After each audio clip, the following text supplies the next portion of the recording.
Constitution club में हो रही इस बेहद जरूरी बहस में, डिबेट में आप सभी का बहुत बहुत स्वागत है। मेरा नाम सौरभ द्विवेदी है। मैं इंडिया टुडे हिंदी मैगजीन का और ललन टॉप का संपादक हूं और आज की इस बहस का मॉडरेटर भी।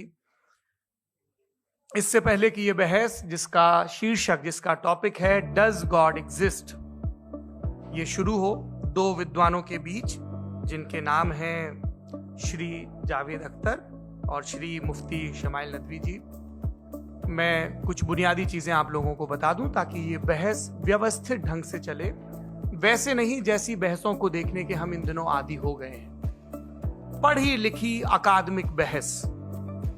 इस बहस का प्रारूप कैसा होगा, इसका स्ट्रक्चर कैसा होगा, पहले मैं आपको ये बता देता हूं। सबसे पहले नौजवान विद्वान मुफ्ती शमाइल नदवी जी 10 मिनट अपनी दलीलें आप लोगों के सामने रखेंगे। उसके बाद जावेद अख्तर साहब 10 मिनट अपनी बात रखेंगे।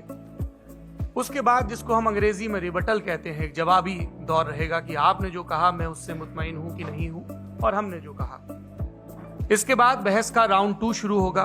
दोनों विद्वानों को फिर से 7-7 मिनट का वक्त मिलेगा और इसके बाद रिबटल राउंड 2 होगा 5-5 मिनट का। इसके बाद एक दूसरे से सवाल जवाब होंगे। इसके लिए हमने लगभग 16 मिनट का वक्त तय किया है। अब ये सवालों की प्रकृति पर निर्भर करता है कि कितने सवाल होंगे, इसीलिए हमने वक्त की पाबंदी रखी है। और इसके बाद आखिरी में 5-5 मिनट का वक्त दोनों विद्वानों को एक बार फिर से दिया जाएगा अपने क्लोजिंग आर्ग्यूमेंट के लिए। और उसके बाद जो इस बहस के लिए सबसे जरूरी चीज है कि आप और हम और इंटरनेट पर देख रहे लाखों करोड़ों लोग, उनके सवाल जवाब होंगे। तो आप लोग जो यहां मौजूद हैं, आपके हम कुछ सवाल लेने की कोशिश करेंगे। 30 मिनट का वक्त हमने उसके लिए तय कर रखा है। इस तरह से ये 2 घंटे की बहस पूरी होगी। 2-3 बुनियादी बातें हैं जिनका हमें ध्यान रखना है। किसी भी किस्म की नारेबाजी में हमें शरीक नहीं होना है। ये हल्ला गुल्ला नहीं है, क्योंकि पूरी दुनिया देख रही है, तो एक नजीर कायम करनी है, एक उदाहरण लोगों के सामने रखना है कि पढ़े लिखे लोग इत्तेफाकी और ना इत्तेफाकी रखते हुए भी, एक दूसरे से सहमति और असहमति रखते हुए भी बात कह सकते हैं। यहाँ पर मेरे जेएनयू के प्रोफेसर बैठे हैं, पुरुषोत्तम अग्रवाल जी, जिन्होंने हमें क्लास में सिखाया है कि सहमति का साहस और असहमति का विवेक, और इसका ठीक उलट भी, ये बड़ा जरूरी है। दूसरी बात, ये किसी एक धर्म के बारे में बहस नहीं है। ये बात सबको स्पष्ट होनी चाहिए। किसी धर्म को महान बताने या किसी धर्म को कमतर बताने की ये बहस नहीं है। तो यदि कोई इस उम्मीद से देख रहा है या यहां आया है, तो मैं आपको आश्वस्त करना चाहता हूं कि आपको नाउम्मीदी हाथ लगेगी। इस बहस में बहुत ज्यादा धार्मिक प्रतीकों के इस्तेमाल को लेकर भी ये दोनों लोग जो अभी आपको गंभीर दिख रहे हैं, भले लोग हैं। कल शाम को चाय पर मिले थे, बहुत हंसी मजाक भी इनके बीच हुआ था और गलबैयां डालते हुए एक तस्वीर भी हुई थी। ये इस बात का प्रमाण है कि इंटरनेट पर जो हल्ला मचा हुआ है उसके मुकाबले ये दोनों लोग बहुत ही अच्छे शांत ढंग से बहस के लिए राजी हो गए हैं। ट्विटर की बातें ट्विटर तक सीमित, एलन मस्क आजकल उसको एक्स कहते हैं। और अब इस बहस की शुरुआत मैं इन विद्वानों का, हालांकि इनको परिचय की जरूरत नहीं, पर हो सकता है, हमें पत्रकारिता में सिखाया जाता है कि नेवर अज्यूम, विज्ञान भी यही कहता है। मुफ्ती शमाइल नदवी साहब इस्लामिक विद्वान, शिक्षाविद हैं, कोलकाता के वाहियान फाउंडेशन के संस्थापक हैं, लखनऊ की प्रतिष्ठित दारुल उलूम नदवतुल उलमा से ग्रेजुएशन किया है, सोशल मीडिया और सार्वजनिक मंचों पर अध्यापन और बौद्धिक कामों में सक्रिय हैं और इस समय इंटरनेशनल इस्लामिक यूनिवर्सिटी मलेशिया से पीएचडी कर रहे हैं। अच्छी बात यह है कि पढ़ाई के साथ साथ ट्रैवल ब्लॉग भी बनाते हैं। पेट्रोनस टावर के सामने का ब्लॉग हमने देखा। हमारे साथ जावेद अख्तर साहब हैं।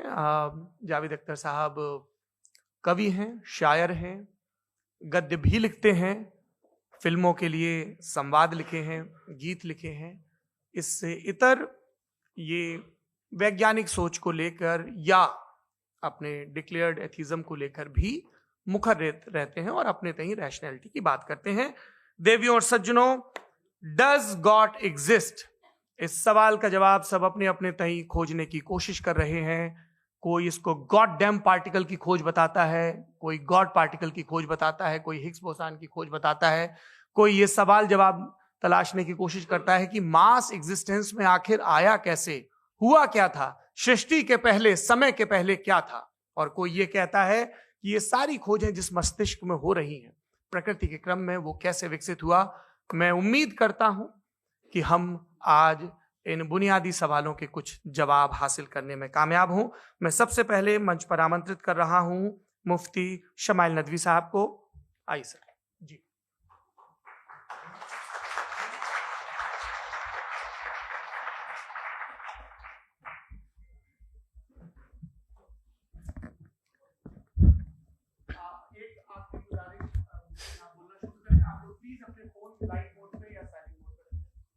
चेक कर ले, कई बार बेध्यानी हो जाती है।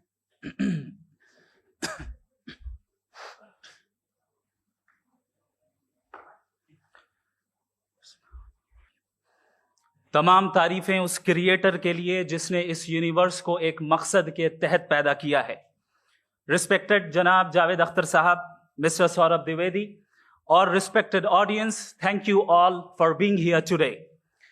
आज की डिबेट में चूंकि हम बात करने वाले हैं डज गॉड एग्जिस्ट के टॉपिक पर, तो ये एक ऐसा टॉपिक है जिसके मुताल्लिक कोई भी डिसीजन लेने के लिए अलग अलग स्टैंडर्ड्स हो सकते हैं। लिहाजा डिबेट के शुरू में यह जरूरी है कि हम ये जान लें कि आज के इस टॉपिक में कौन सा स्टैंडर्ड सही होगा और कौन सा गलत होगा। सबसे पहला स्टैंडर्ड जिसे मैं समझता हूं कि हमारे रिस्पेक्टेड जनाब जावेद अख्तर साहब बड़ी तेजी के साथ उसकी तरफ लपकेंगे, वो है साइंस। जबकि साइंस दर हकीकत खुदा के एग्जिस्टेंस को डायरेक्टली साबित करने या उसके एग्जिस्टेंस को डिनाई करने के लिए स्टैंडर्ड नहीं बन सकती। और उसकी वजह क्या है, ये मैं नहीं कह रहा, ये वो लोग कह रहे हैं जो साइंस के एक्सपर्ट्स हैं। नेशनल एकेडमी ऑफ साइंस कहती है science doesn't have the processes to prove और disprove the existence of god. Why? क्योंकि साइंस का ताल्लुक एम्पेरिकल एविडेंस से है और एम्पेरिकल एविडेंसेस का ताल्लुक हमारे नेचुरल और फिजिकल वर्ल्ड से है, जबकि गॉड नॉन फिजिकल और सुपर नेचुरल रियलिटी है। लिहाजा नॉन फिजिकल रियलिटी को आप उस टूल के साथ नहीं चेक कर सकते जिसका काम फिजिकल रियलिटी को तलाश करना है। लिहाजा आज इस डिबेट में गॉड की एग्जिस्टेंस को साबित करने या उसे डिनाई करने में साइंटिफिक एविडेंस को एक्सेप्ट नहीं किया जाएगा। दूसरा स्टैंडर्ड हो सकता है रेविलेशन, कि रेविलेशन के जरिए हम यह साबित करें कि गॉड एग्जिस्ट करता है या नहीं। लेकिन यह स्टैंडर्ड भी आज इररेलेवेंट है। क्यों?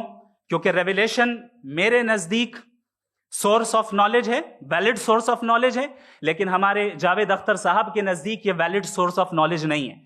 लिहाजा आज की डिबेट में मैं एक भी एविडेंस किसी भी मजहबी स्क्रिप्चर से नहीं दूंगा ताकि जावेद अख्तर साहब के लिए वो अनएक्सेप्टेबल ना हो।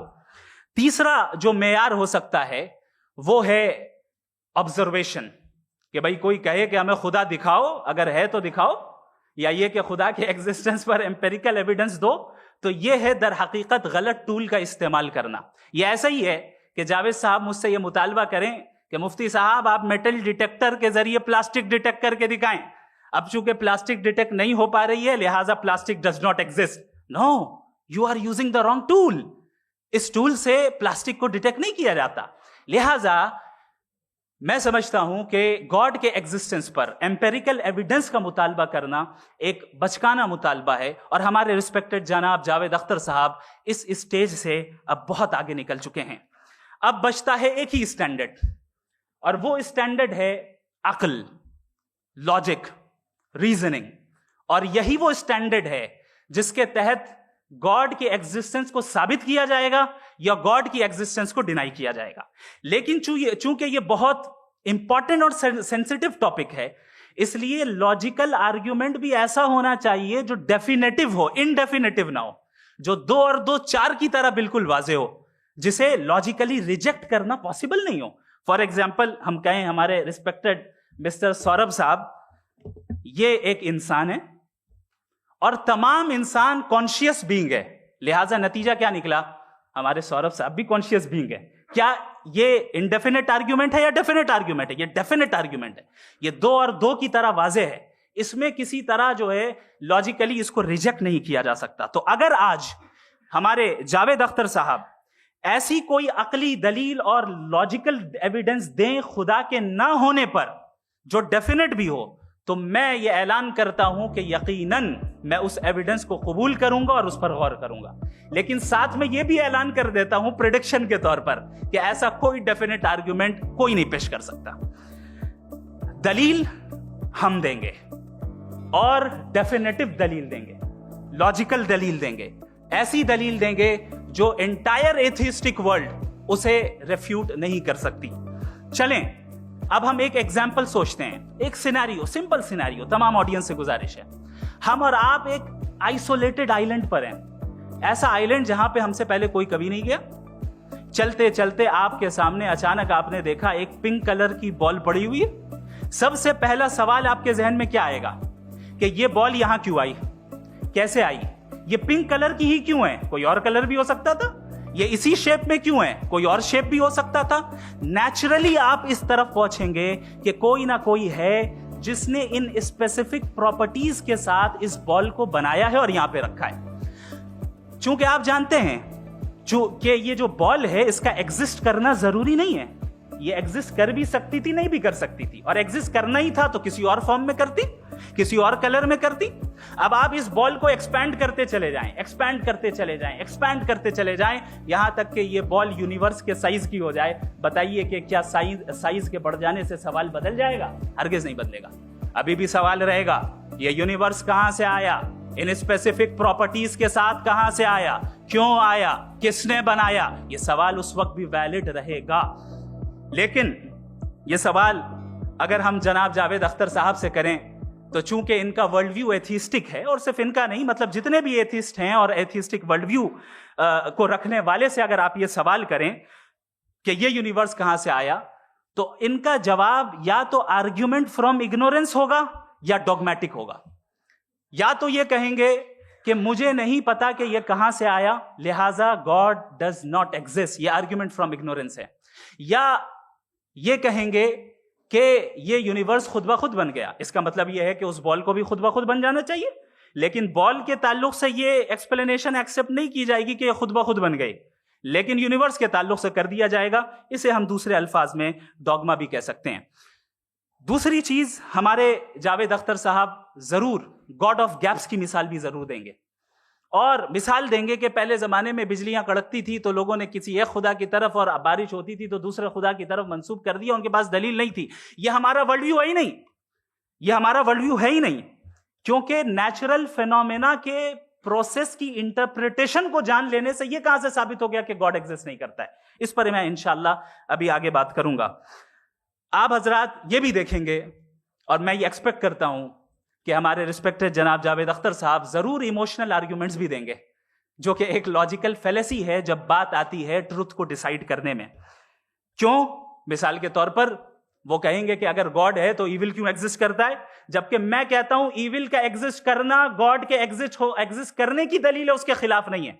चूंकि अगर गॉड है तो हम सब उसके सामने अकाउंटेबल हैं, और अगर हम अकाउंटेबल हैं तो अकाउंटेबिलिटी के लिए इविल का मौजूद होना जरूरी है, उसके बगैर हम अकाउंटेबल नहीं हो सकते। और अगर हम अकाउंटेबल नहीं हैं तो हम जनाब जावेद अख्तर साहब से पूछेंगे कि आप बताएं कि फिर सफरिंग इस दुनिया में क्यों है?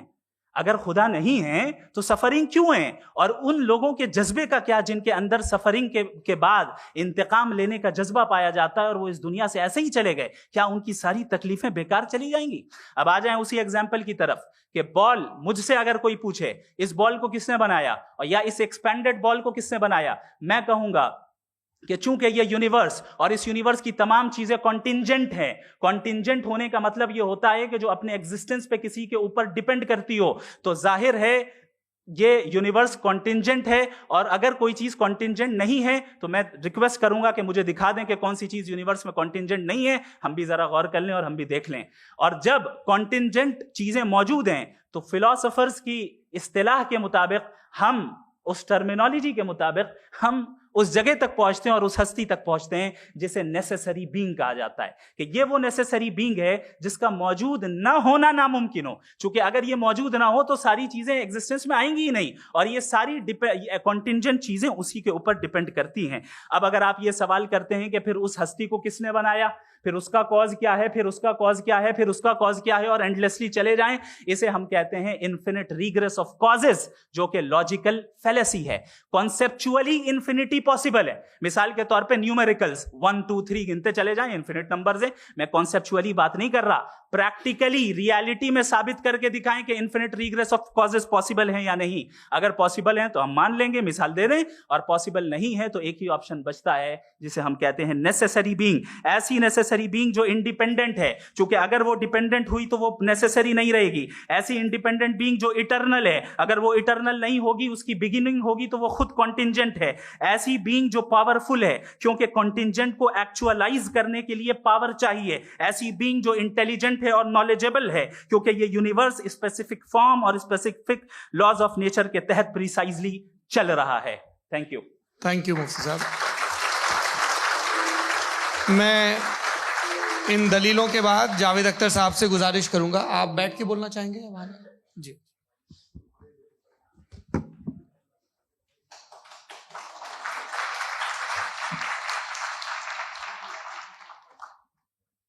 पहले तो मैं मुफ्ती साहब को एक अच्छी खबर देना चाहूँगा कि मेरी नॉलेज साइंस के बारे में बड़ी मामूली है, तो आप फिक्र ना करें उसकी, लेकिन कुछ कॉमन सेंस है मुझ में।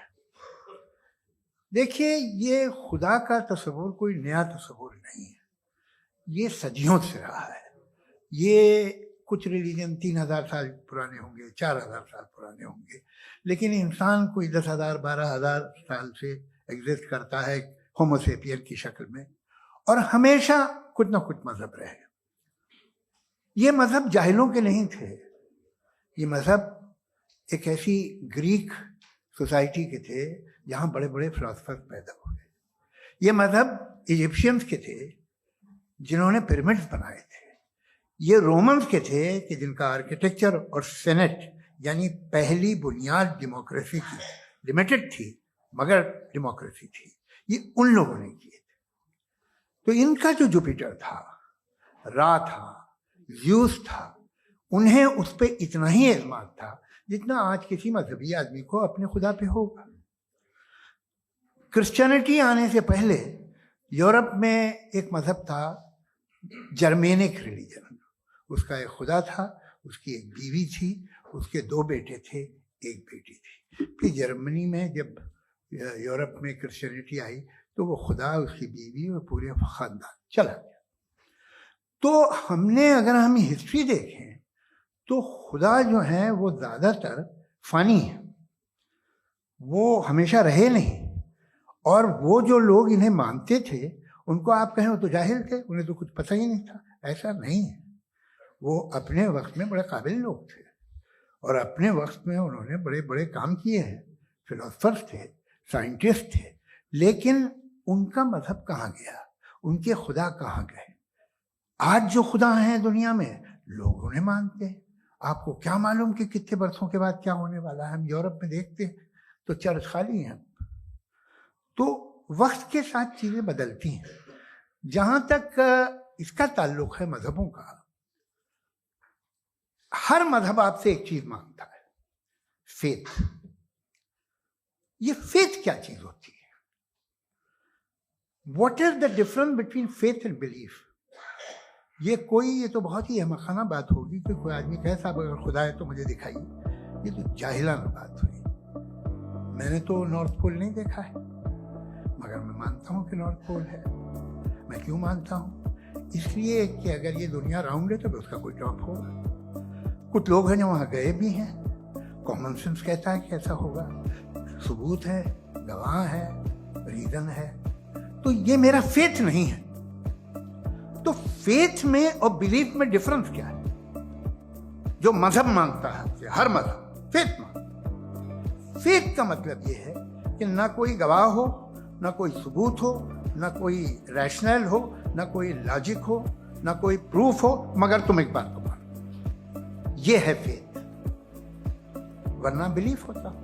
अगर इसमें कुछ भी सबूत होते, गवाह होते, तो फिर इसे आप बिलीफ कहते। जैसे मेरा बिलीफ है कि नॉर्थ पोल है, मेरा फेथ थोड़ी। फेथ इन तमाम शर्तों को रद्द करता है, तो फिर स्टुपिडिटी क्या है? अगर मैं एक बात इस मानूं जिसकी ना कोई लॉजिक है, ना कोई रैशनल है, ना कोई प्रूफ है, ना कोई गवाह है, ना कोई सबूत है, और मैं उसे मानूं, तो ये स्टुपिडिटी हुई। इसे ही भाई कल को मैं यकीन कर लूं कि एलोन मस्क जो है मेरा भाई है, तो मुझे इंतहाई खुशी होगी, सुकून भी बहुत मिलेगा मुझे। लेकिन और कहे भाई क्यों मानते हो, क्या सबूत है भाई, वो तो अमेरिकन है और तुम तो इंडियन हो, वो तो नस्ल अलग है, तुम्हें कभी मिले भी नहीं। साथ देखिए मेरा फेथ है, इसके बाद तक किया। फेथ का मतलब ही यह है कि आप प्रूव नहीं कर सकते। अगर आप प्रूव कर सकते हो तो फेथ की जरूरत ही नहीं, फिर तो आप बात करेंगे, आप कितनी बहस कर लीजिए। अल्टीमेटली दुनिया का हर मजहब फेथ पे टिका है, और फेथ का मतलब है एक ऐसा यकीन जिसका कोई सबूत, कोई गवाह, कोई रैशनल नहीं। अब आप ये कहें, क्या आप ये क्यों कह रहे हैं कि साहब ये कायनात किसने बनाई? कमाल ये है कि आपने बताया कि एक आइलैंड पे गए और एक बॉल देखी। आपने ये नहीं कहा कि आइलैंड किसने बनाया, आपको सिर्फ बॉल पे हैरत हुई। हमने आइलैंड पे हमने हैरत नहीं की, होते हैं आइलैंड। इसी तरह ये आइलैंड है, सितारे, ये गैलेक्सीज, ये सब आइलैंड हैं, खला में। हम उन्हें टेकन फॉर ग्रांटेड लेते हैं, हम पूछते नहीं किसने बनाए। आपने जजीरे के बारे में नहीं पूछा है। मेरी पैदाइश कैसे हुई? क्या मैं प्लान्ड पैदा हुआ था? I was plan to be born, या एक लकी स्पर्म था जो किसी एक से चिपक गया?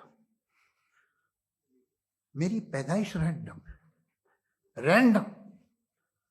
और इंसाफ जिसे आप कहते हैं, इंसाफ का तो नेचर से कोई वास्ता ही नहीं। जो आप कहते हैं कि एक दिन इंसाफ मिलेगा, इंसाफ is a human concept, nature में कोई इंसाफ नहीं। अगर शेर हिरन को खा जाता है तो उसे कोई सजा नहीं मिलती। अगर एक आंधी आती है और हरे भरे पेड़ों को उखाड़ के फेंक देती है तो आंधियों की जेल नहीं होती है। नेचर में इंसाफ नहीं, इसलिए मुझे नेचर को इंसाफ की जरूरत भी नहीं। नेचर तमाम एक है। अब हम कहें कि साहब ये देखिए जो मैंने खाना खाया था, ये मेरी आंख तो नहीं यूं कर दिया उसे, तो इसे सजा मिलनी नहीं, वो सिस्टम है, ऐसे ही चल रहा है। नेचर बगैर इंसाफ के है। इंसाफ इज अ ह्यूमन कॉन्सेप्ट। तो जो आपसे कहता है कि मैं तुम्हें इंसाफ दूंगा, वो इंसानी जहन की पैदावार है। ये नेचुरल है ही नहीं, ये आसमानी है ही नहीं। नेचर का तसव्वुर, इंसाफ का तसव्वुर।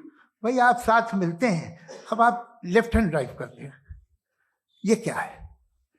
तमाम सच, तमाम नेकी, तमाम शराफत लेफ्ट हैंड ड्राइव है।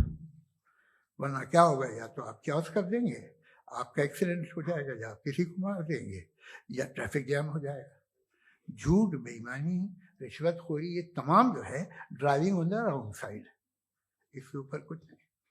ये तो हमने बनाया, जैसे हमने लेफ्ट हैंड ड्राइव बनाई है।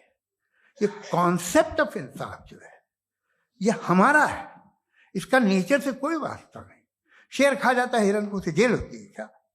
कुछ भी नहीं, है ही नहीं। तो ये जो दुनिया के रिलीजन प्रॉमिस करते हैं आपसे इंसाफ, इसी से मालूम होता है कि ये मैन मेड है। ये तसव्वुर कहीं और का है ही नहीं। जो नेचर है, कुछ लोग कहते हैं नेचर ही खुदा है, तो नेचर में तो इंसाफ नहीं कहीं। और आप वादा कर रहे हैं कि तुम्हें मरने के बाद इंसाफ मिलेगा। मुझे अगर मिलेगा तो मैं बहुत खुश होऊंगा, लेकिन मैं यकीन नहीं कर पाता हूं, इसलिए कि मैं फेथ नहीं पैदा कर सकता। The very fact that religion demand faith, इसका मतलब है कि उनके पास जस्टिफिकेशन नहीं है। अच्छा था, फिर रिलीजन अगर मॉडरेशन में है, कोई सा भी नहीं, वो आप में कुछ खूबियां भी पैदा करता होगा। देखिए उससे ये फायदा है, वो फायदा है। अल्कोहल जो है वो ज़्यादातर दवाओं में यूज़ होती है। और एक सर्वे किया गया था अमेरिका में कि लॉन्जेटिविटी किन लोगों की है, तो एक तरफ वो लोग थे जो शराब पीते ही नहीं थे और एक तरफ वो थे जो एक बोतल शराब रोज पीते थे। सबसे ज़्यादा लंबी उम्र उनकी है जो 2 पैक नाप के शराब पीते और खाना खाते हैं। मगर हम शराब को बुरा समझते हैं, मैं भी बुरा समझता हूँ। क्यों?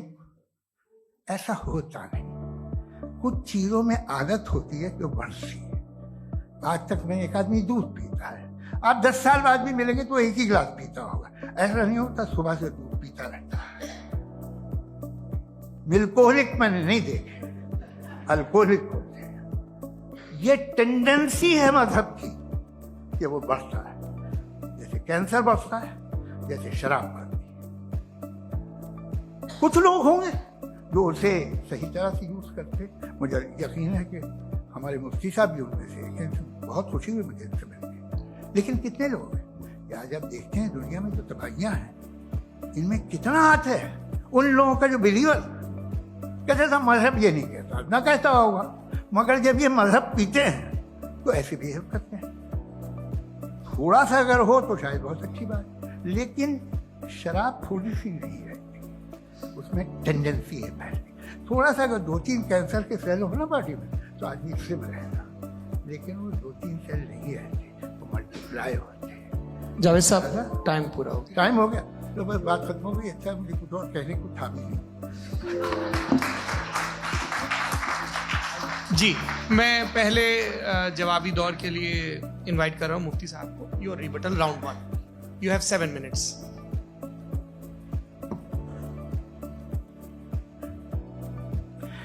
Thank you very much Javed साहब। आपकी बात को सुनकर बड़े महजूज हुए हम लोग। महजूज, do you understand? We enjoyed. Okay, अब थोड़ा सा लॉजिकली उसको हम लोग देखते हैं। दरअसल हम लोगों ने कल गुजारिश की थी मुफ्ती साहब से भी, जावेद साहब से भी, कि हिंदुस्तानी जबान आम फहम सबको समझ में आ जाए और जहां कहीं आप मुश्किल शब्द इस्तेमाल करें वहां बताते भी चलें। Thank you. तो सबसे पहले हमारे रिस्पेक्टेड जावेद साहब ने हवाला दिया कि खुदा फानी है। कितने मजहब आगे चले गए, किसी ने जुपिटर को खुदा माना, किसी ने किसी को माना। मैं कहता हूं जिसने कॉन्टिंजेंट चीज को खुदा माना, गलत माना, वो खुदा ही नहीं, वो खुदा ही नहीं है। हम तो नेसेसरी बीइंग को साबित करने बैठे हैं, वो नेसेसरी कॉज जो इटरनल है, जो अबदी भी है और अजली भी है। हम किसी और को साबित करने नहीं बैठे। दूसरी चीज उन्होंने कहा कि फेथ एंड बिलीफ, ये एक ऐसी डेफिनेशन है फेथ की जो इन्होंने पहली मर्तबा पेश की है, या माफ कीजिएगा, इन्होंने पहली मर्तबा पेश नहीं की है, रिचर्ड डॉकिंस ने पहली मर्तबा पेश की है। मुझे मालूम है ये सोर्स कहां से है। एपिस्टेमोलॉजिकली फेथ और बिलीफ का फर्क आप इस तरह नहीं कर सकते सर।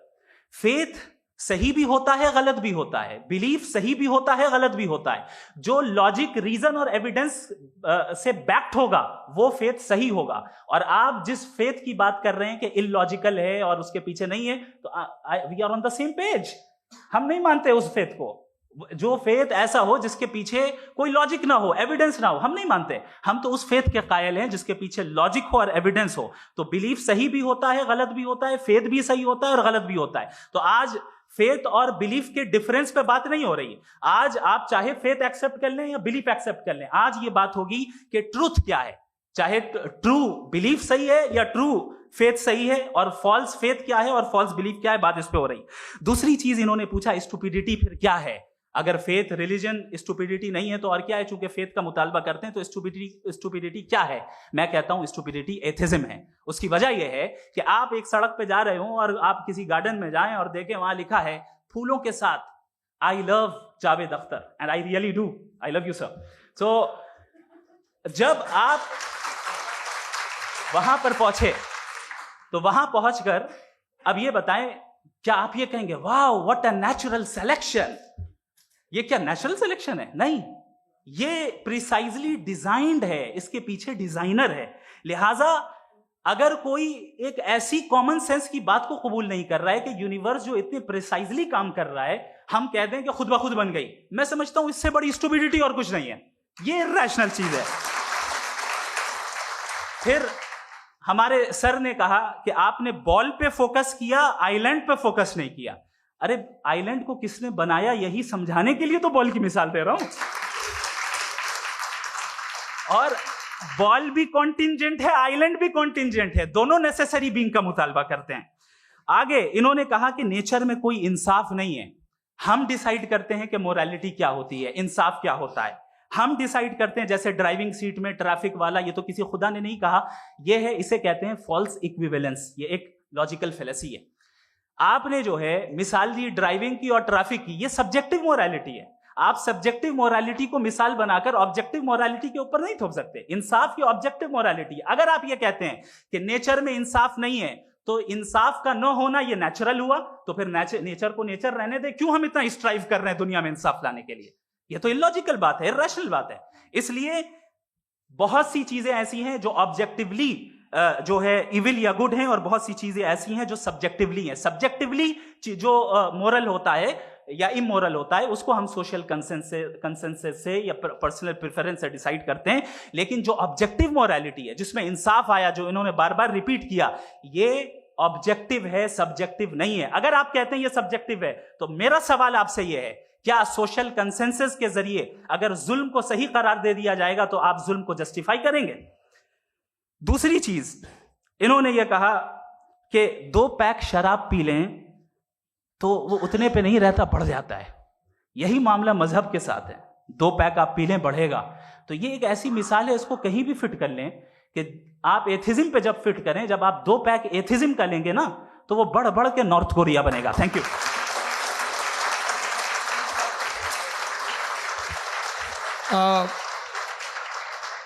फर्स्ट राउंड के रिबटल के लिए मैं जावेद साहब को इनवाइट कर रहा हूं। आपके पास 7 मिनट का वक्त है, रीसेट कर दीजिएगा प्लीज। मुझे इस बात की खुशी है कि मुफ्ती साहब ने भी मान लिया कि नेचर में कोई इंसाफ नहीं है। तो कोई भी चीज़ जो इंसान ने नहीं बनाई है उसमें इंसाफ नहीं होता है। एक बात मैं आपसे अर्ज करूं, जरा पता लगा लीजिएगा, ये जो आप बाग में जाते हैं बेहद खूबसूरत फूल देखते हैं ना, इनमें से कोई नेचुरल नहीं है। ये सारे फूल क्रॉस करके बनाए गए हैं। जो जंगल में फूल होते हैं निहायत मामूली होते हैं। ये फूल इंसानों ने बनाए हैं। जो आप बाग में देख के वाह वाह कहते हैं, ये इंसानों के बनाए हुए हैं। डिफरेंट फूलों को क्रॉस करके, डेवलप करके, फिर क्रॉस करके इस तरह से बनाए गए। नेचुरल फ्लावर नहीं। किसी जंगल वीरान में जाके आप गुलाब के फूल नहीं देखेंगे। ये सब बनाए हुए इंसान ने, बहुत से काम इंसान ने किए हैं। बाकी है कि आपने मेरी एक बात का जवाब नहीं दिया, जिससे मुझे शिकायत है कि फेथ क्या है और आप फेथ मांगते क्यों हैं मुझसे? आप तो लॉजिकल हैं, आपके पास तो सारे रैशनल हैं, आपके पास सारे सबूत हैं, तो आपको फेथ की डिमांड क्यों करते हैं कि भाई तुम सरेंडर कर दो और सवाल मत करो? कोई मजहब सारे सवाल करने की इजाजत नहीं देता है और मना करता है कि ज्यादा सवाल ना करो, बह जाओगे तुम। आप क्यों रोकते हैं? हकीकत यह है कि इंसानी तारीख क्या है। इंसानी तारीख ये है कि दुनिया में 2 तरह के लोग हुए। एक वो जिन्होंने अपनी लाइल्मी की परस्तिश की है, दूसरे वो जिन्होंने अपनी इग्नोरेंस या लाइल्मी से झगड़ा किया है और मालूम किया है कि क्या है। ये जो आप कह रहे हैं, आज आप हैरान हैं कि भाई ये यूनिवर्स कैसे बनी। लोग हैरान थे कि सूरज डूबता है तो इधर से कैसे निकलता है। और आप एक कदम जाके हमेशा का मानने को तैयार है, एक कदम पीछे ही मान जाइए। भाई आप इसके बाद जाते हो, कहते सवाल ना करना कि ये कहां से आया, ये पावर तो हमेशा से हमेशा रहेगी। तो आप यूनिवर्स के बारे में मानने में क्या तकलीफ है? एक कदम पहले रुक जाइए। ये हमेशा से थी या नहीं थी हमें मालूम नहीं है। और ये कहना कि हमें मालूम नहीं है, कमाल ये है कि दुनिया के सारे मजहब सब जानते हैं ये दुनिया कैसे बनी थी, कैसे मिटेगी, मरने के बाद क्या होगा, इनको सब इल्म है। इनको किसी को डायनासोर होते थे पहले ये नहीं पता था, किसी को नहीं पता। किसी भी दुनिया की मजहबी किताब में डायनासोर का जिक्र नहीं है। लेकिन बाकी सब बातें, how to make universe in 4 easy lessons and बाकी सब पता है। जिसको सब पता है वो गड़बड़ है।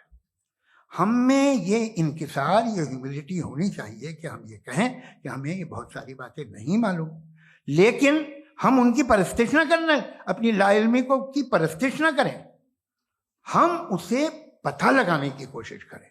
जिस दुनिया में आप बैठे हैं सर, ये हॉल जो है, ये इलेक्ट्रिसिटी जो है, ये माइक जो है, जिस हवाई जहाज से आप आए थे, वो जिस कार से आप यहाँ आए हैं, ये सब उन लोगों की बनाई हुई है जिन्होंने सवाल किए थे। ये दुनिया जिसमें आप आज आराम से हैं, ये उन लोगों की बनाई है कि जिन्होंने सवाल किए थे, और हर स्टेज पे इन सवालों को मकरूह कहा गया था, गलत कहा गया था। आप जरा तारीख पढ़िए, एक बड़ी दिलचस्प किताब है बर्ट्रैंड रसेल की, जिसमें उसने रिलीजन एंड साइंस कि कब से रिलीजन जो है साइंस के अगेंस्ट है, और हद तो यह है कि भाप के इंजन के खिलाफ थे, स्टीम इंजन के भी खिलाफ थे, और फतवे हुए उन पे, वेटिकन ने दिए। तो ये हमेशा, अभी जैसे ही ये राइट विंगर आते हैं अमेरिका में पावर में, तो वो जो अपना ये क्या बोलते हैं उसे, सीड क्या वर्ड है, सीड क्या जो, हाँ नहीं सीड जो होते हैं जिसपे जी, नहीं भाई, वो जो ह्यूमन बॉडी के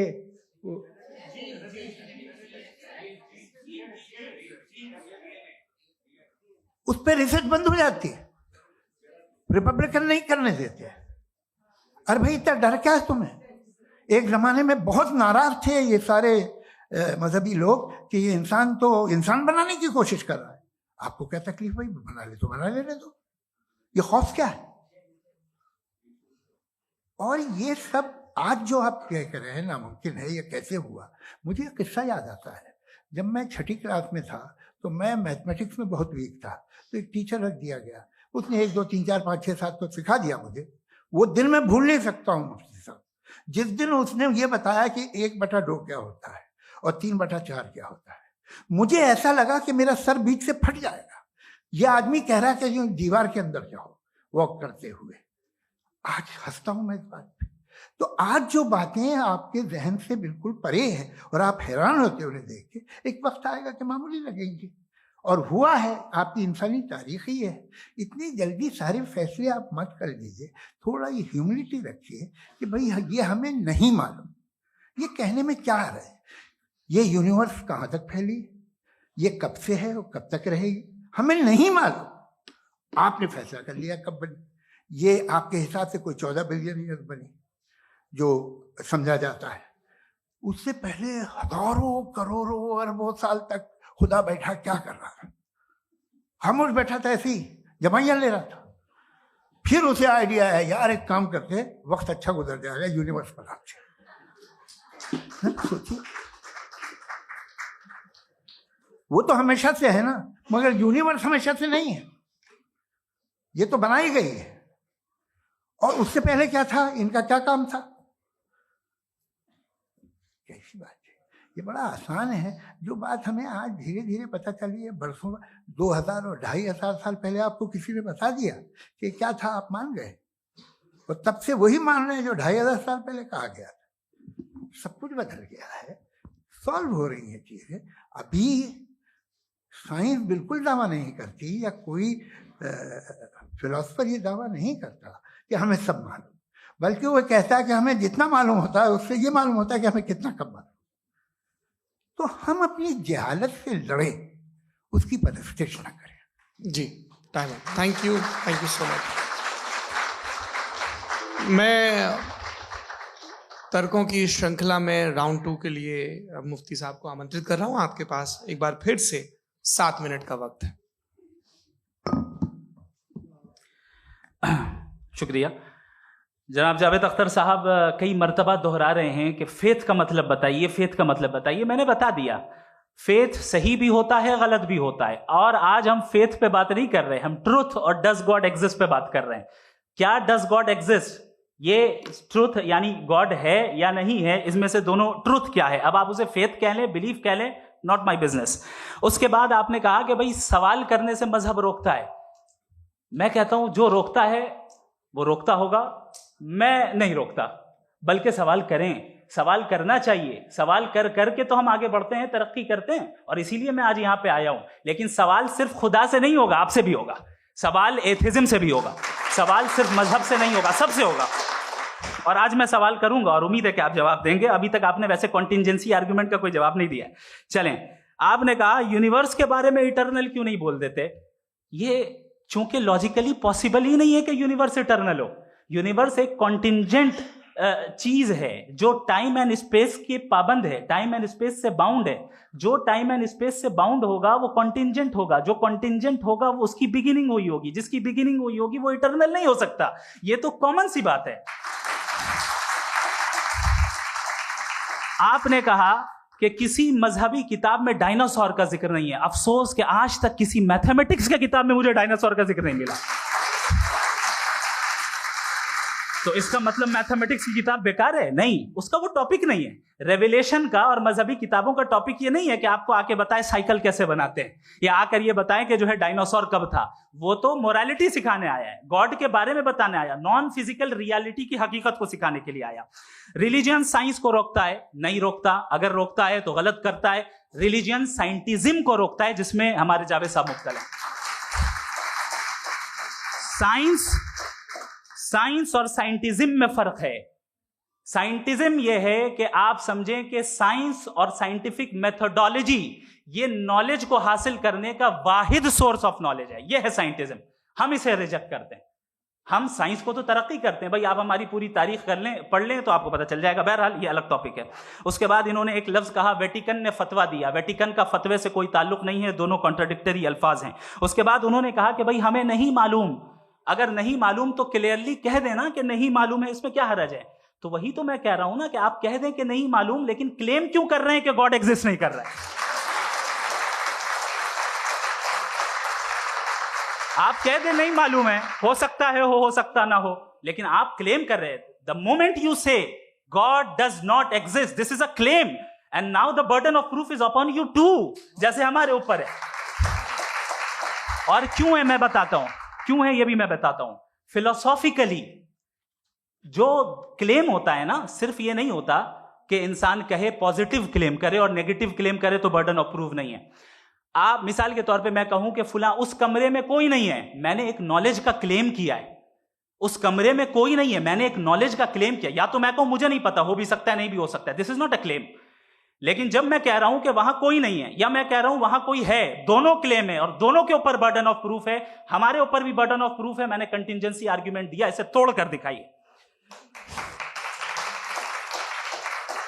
आखिरी चीज, इन्होंने कहा कि खुदा दुनिया बनाने से पहले 150 साल पहले या करोड़ों साल पहले क्या कर रहा था। अरे हजरत, चलें बहरहाल मैं जवाब दे देता हूं। आप हमारे रिस्पेक्टेड पर्सनैलिटी हैं, अगर आप नहीं होते तो मैं इसे एंटरटेन ही नहीं करता।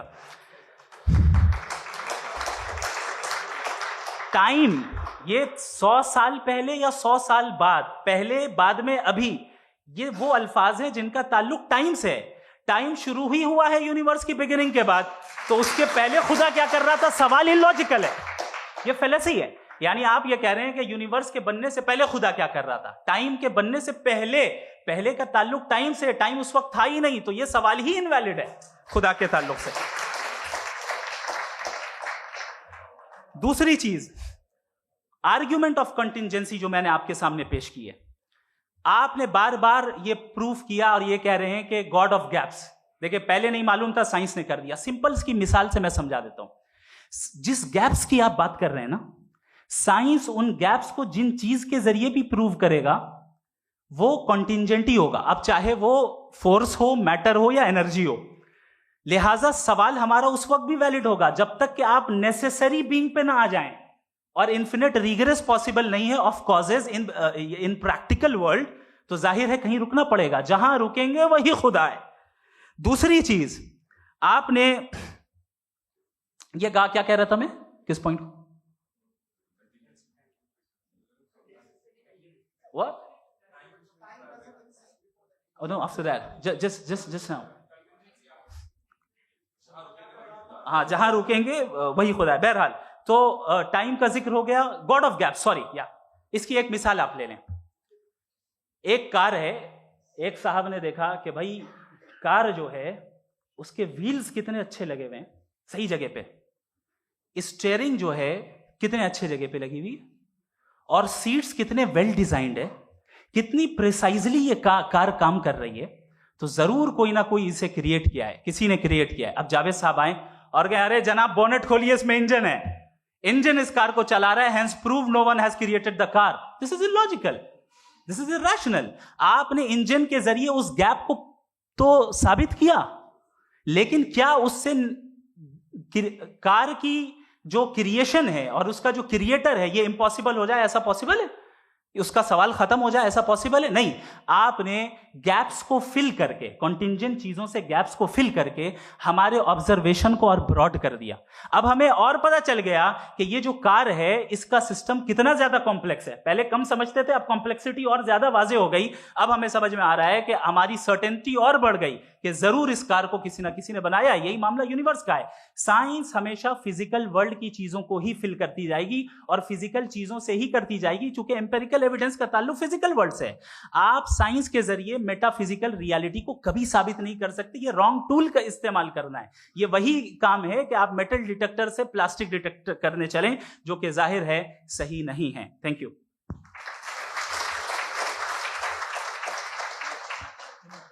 जी, ये आर्ग्यूमेंट का राउंड 2 है। हाँ। 7 मिनट है। पहले तो मैं आपसे अर्ज करूं कि आपने कहा कि जब कायनात ही नहीं थी तो वक्त भी नहीं था, कुछ भी नहीं था। कैसे नहीं था? खुदा था।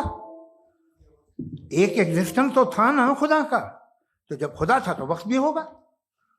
ऐसा नहीं है कि कुछ भी नहीं था, खुदा था। अच्छा, बाकी ये कि आपने कहा साहब आप साबित कीजिए, आपके पास भी लॉजिक है, मेरे पास भी लॉजिक है। आप मेरा जिम्मेदारी नहीं है साबित करना कि खुदा है। बर्टन रसल ने बड़ी अच्छी बात कही। बर्टन रसल ने बड़ी अच्छी बात कही। मैं आपसे अगर ये दावा करूं कि एक चाय की केतली मरीख के चारों तरफ घूम रही है, मार्स के चारों तरफ, तो ये आपका काम नहीं है कि आप साबित करें कि कोई चाय की केतली नहीं है। ये मेरा काम है, मैंने दावा किया है। ये दावा तो मजहबी लोग करते हैं कि खुदा है। मैं क्यों साबित करूं कि नहीं है? जब तक आप मुझे कन्विंस नहीं कर देंगे मैं नहीं मानूंगा। आपकी जिम्मेदारी है, मेरी जिम्मेदारी नहीं है। दोयम ये कि ये जो आप कह रहे हैं, जो गैप्स हैं, ये गैप जब जब किसी मजहब को चैलेंज करते हैं, जब ऐसा कोई बात आती है तो हंगामा हो जाता है कि जब वो चैलेंज करें किसी फेथ को। ये तमाम साइंस जो है इसे मुख्तलिफ जगहों पे मुख्तलिफ वक्तों में मजहब ने रोकने की कोशिश की है। ये किताब है religion and science, Burton Russell की, पढ़िएगा, अच्छी लगेगी आपको। तारीख ही है साइंस, मजहब की साइंस से उसका यही रिश्ता है। अच्छा, अब ये हम सोचें कि बहरहाल ये वजूद जो है मजहब और ये बिलीव इन गॉड इंसान को बेहतर बना देता है। तो एक काम कीजिए, हिंदुस्तान वर्ल्ड का नक्शा लीजिए और मार्क कीजिए कि रिलीजन कहाँ कहाँ ज़्यादा है, कहाँ कहाँ, चाहे वो लैटिन अमेरिका हो या मिडल ईस्ट हो या फार ईस्ट हो या हिंदुस्तान के वो इलाके जहाँ मजहबियत ज़्यादा है। रख दीजिए नक्शा अलग। अब दूसरा नक्शा कि कहाँ कहाँ नाइंसाफ़ी, रिप्रेशन, औरतों के हुकूक की पामाली, जुल्म, डिक्टेटरशिप कहाँ है। नक्शा एक ही होगा। तो आप मुझे बताएं कि जो इसका तरकीब इस्तेमाल क्या है। खुदा का तरकीब इस्तेमाल तो बताइए। आप छोटी सी दवा सड़क पे बेचते हैं, उसकी भी तरकीब इस्तेमाल बताते हैं। इसके इस्तेमाल से तो फायदे नहीं हुआ किसी को। जो सारे के सारे खराब मुल्क हैं, खराब समाज है, वो सारे जुल्म खुदा के नाम पे करते हैं। वो गलत करते हैं, सही करते हैं, मुझे क्या लेना देना उससे। इस्तेमाल से मालूम होता ना। एक विस्की की बोतल कभी शायद देखी हो आपने, लाल रंग की होती है, उस पर रोशनी और छिपड़ी इंतहाई खूबसूरत लगती है। क्या बिगाड़ रही है किसी का? उसका इस्तेमाल गलत है, इसलिए आप उसे नापसंद करते हैं। इसका इस्तेमाल गलत है, इस तसव्वुर का इस्तेमाल ही गलत है और हमेशा से गलत हुआ है। आप देख लीजिए, इंसानी तारीख देख लीजिए, आज देख लीजिए, हिंदुस्तान देखिए, दुनिया देख लीजिए, क्या हो रहा है। इसे कैसे इस्तेमाल कर रहे हैं फेथ वाले लोग? क्या फेयर हैं, जस्ट हैं, जो अपने खुदाओं पे यकीन रखते हैं? वो किस तरह के लोग? वो लोगों को इंसाफ देते हैं, वो बेहतर इंसान बने। तो इस दवा का फायदा क्या है? चलो बहुत फायदा हो रहा तो मैं इस्तेमाल कर लूंगा। मुझे तो इस दवा का कोई फायदा दिखता ही नहीं। मुझे तो ऐसा लगता, मैं एक और बात बताऊं, अगर कोई आदमी मजहबी है और अच्छा आदमी है तो मैं उसकी बहुत इज्जत करता हूं, इसलिए कि मेरा ख्याल है मजहबी आदमी का अच्छा होना मुझसे अच्छा होने से ज्यादा मुश्किल है। भाई हर चीज की एक लिमिट है। आप इतना भाग सकते हैं, इतना नहीं भाग सकते, इतना वजन उठा सकते, इतना नहीं उठा सकते, इतना दूर देख सकते हैं, इतना दूर नहीं देख सकते। उसी तरह कॉमन सेंस कहता है कि आप में नेकी का भी एक कोटा होगा। अब आप अगर सुबह जाते हैं अपनी इबादत गाह और इबादत करते हैं, तो बाहर निकलते हैं तो आप तो यही महसूस करते हैं कि आपने एक बहुत अच्छा काम किया, आपकी नेकी का एक बहुत बड़ा कोटा खर्च हो गया जिससे किसी का कोई फायदा नहीं। मैं तो नहीं जाता हूँ तो मुझे तो किसी को खाना खिलाना पड़ेगा, किसी बेवा की मदद करनी पड़ेगी, मैं अपना कोटा कैसे कंज्यूम करूं? आप अपना कोटा, सारे मजहबी लोग इंतहाई यूजलेस कामों में यूज करते हैं। उसके बाद भी अगर आप में बच्ची है थोड़ी सी शराफत, तो भाई वाह क्या बात।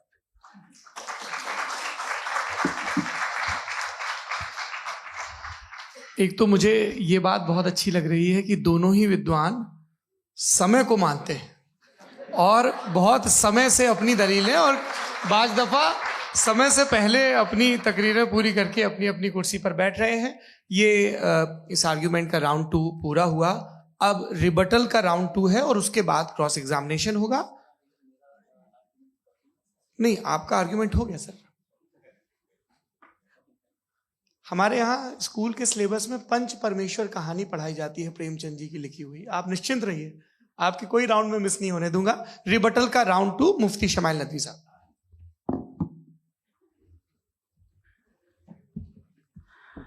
असल में जो हकीकी प्रॉब्लम है, असल प्रॉब्लम है, वो ये है कि जावेद साहब के पास कॉन्सेप्ट ऑफ गॉड क्लियर नहीं है।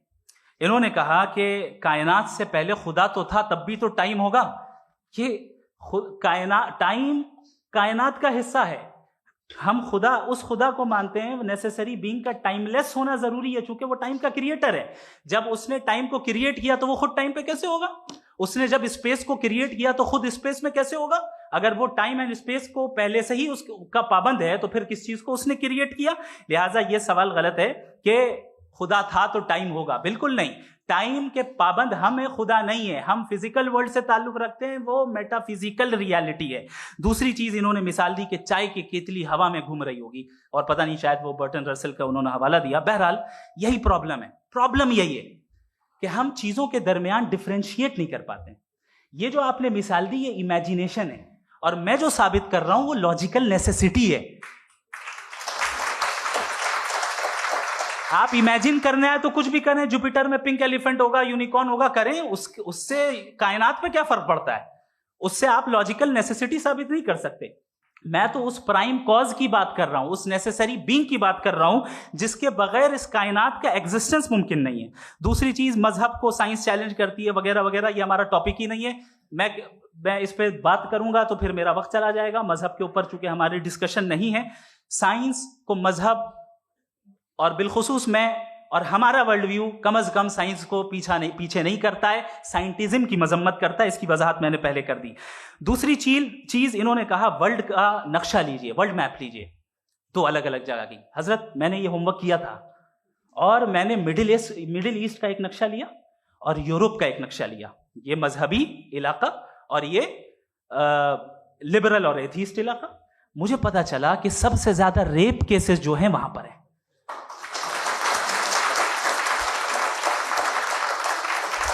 मुझे ये पता चला यूएन की रिपोर्ट के मुताबिक, मैं ये अपने घर से नहीं लेके आ रहा, कि जो वर्किंग वुमेन है यूरोपियन कंट्रीज में, उसमें 81% वुमेन सेक्सुअल हैरेसमेंट का वर्क में शुमार हो रही है। ये मिडिल ईस्ट में नहीं हो रहा है, वो मजहबी लोग हैं इसलिए नहीं हो रहा है।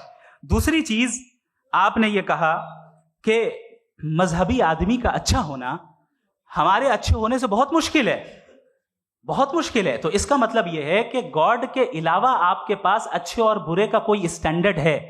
मैं चाहूंगा कि कन्वर्सेशनल स्टाइल वाली डिस्कशन और सेगमेंट पे इसी पे बात कर लेते हैं। Thank you very much.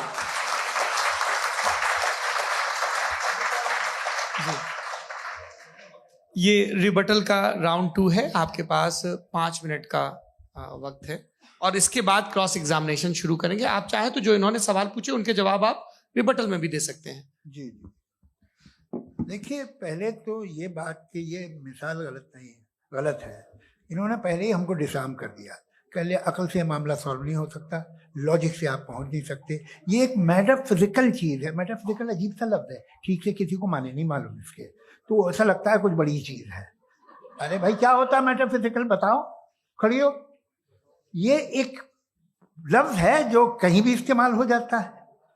जब आप एक बात कर रहे हैं और आप मुझसे बहस कर रहे हैं तो मुझे मेटाफिजिकल मत बताइए, आप लॉजिकली मुझे प्रूफ किए। और अगर लॉजिकली आप नहीं बात करते साहब ये मेटाफिजिकल है, तो फिर हम आप बात क्या कर रहे हैं? मेरा आपका किस जबान में कॉन्वर्सेशन होगा? और ये कहना कि वक्त पहले नहीं था, तो फिर क्यों कहते हैं ये हमेशा से और हमेशा रहेगा? हमेशा वक्त है, तो आप कैसे कहते हैं वो हमेशा से है और हमेशा रहेगा? हमेशा का मतलब है कोई वक्त, अगर वक्त ही नहीं है तो हमेशा कैसे?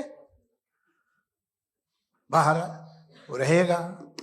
अब मैं ये देखता हूं, आपने कहा ना कि वहां रेप ज्यादा होते हैं, तो हम एक बात देखते हैं कि ये दुनिया जिसपे वो कादर मुतलक है, जिसकी मर्जी के बगैर पत्ता भी नहीं हिलता, ओमनीपोटेंट है, ये दुनिया चल कैसे रही है? और इस दुनिया का हाल क्या है?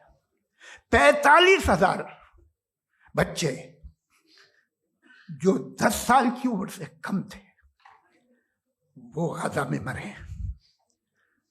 भूख से काला हांडी में बच्चे मरते हैं और डिप्थेरिया से मरते हैं। डिप्थेरिया अजीब मर्ज है, गले में जाली बनना शुरू होती है, बच्चा नीला हो जाता है, गरीब का बच्चा, इसलिए कि उपास ये कादर मुतलक है जो चाहे कर दे। इससे आप दुआएं मांगते हैं हमारी ये काम कर दे वो कर दे, तो इसका मतलब डे टू डे लाइफ में वो इंटरफेयर करता है और ये देख रहा है वो। अगर वो वाकई भी है फॉर डिस्कशन से, तो मैं जब दुनिया देखता हूं तो मेरे दिल में उसके लिए कोई इज्जत नहीं पैदा होती। ये क्या कर रहे हो तुम पूरे ऑल पावरफुल हो, ओमनीपोटेंट हो, ओमनी प्रेजेंट हो। तुम तो वहां गाजा में रहे होगे ना, तुम हर जगह हो।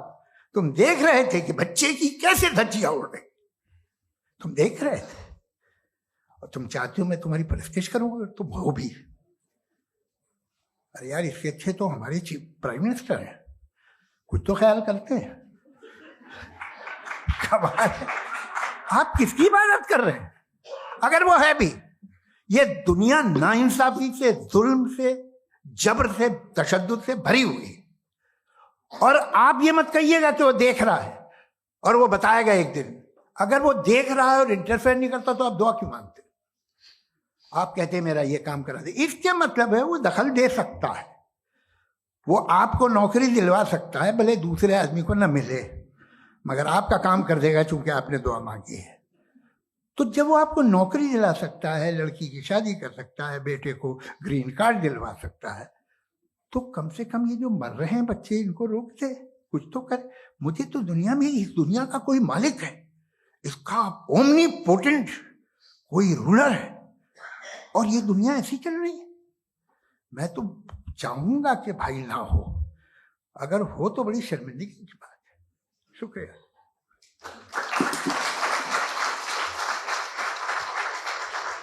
देवियों और सज्जनों, इस बहस के 2 राउंड और 2 रिबटल पूरे हो चुके हैं। अब सबसे जरूरी और सबसे मुश्किल राउंड शुरू हो रहा है, क्रॉस एग्जामिनेशन का। अब इन विद्वानों की सज्जनता की एक परख भी होगी और वक्त हमने 16 मिनट का तय किया है। पहला सवाल आप पूछना चाहेंगे? जी बिल्कुल। पहले बोले भी आप माइक ले लीजिएगा हाथ में, नीचे से। जी मैं बोलता हूँ, ये डायस हटा सकते हैं क्या हम थोड़ा क्विकली? डायस पीछे कर दीजिए बस थोड़ा सा, ताकि ये जो दाएं बाएं लोग बैठे हैं इसे हटा दीजिए। अब हम वहां तो जाने वाले नहीं, आराम से आराम से दोनों तरफ से हटा।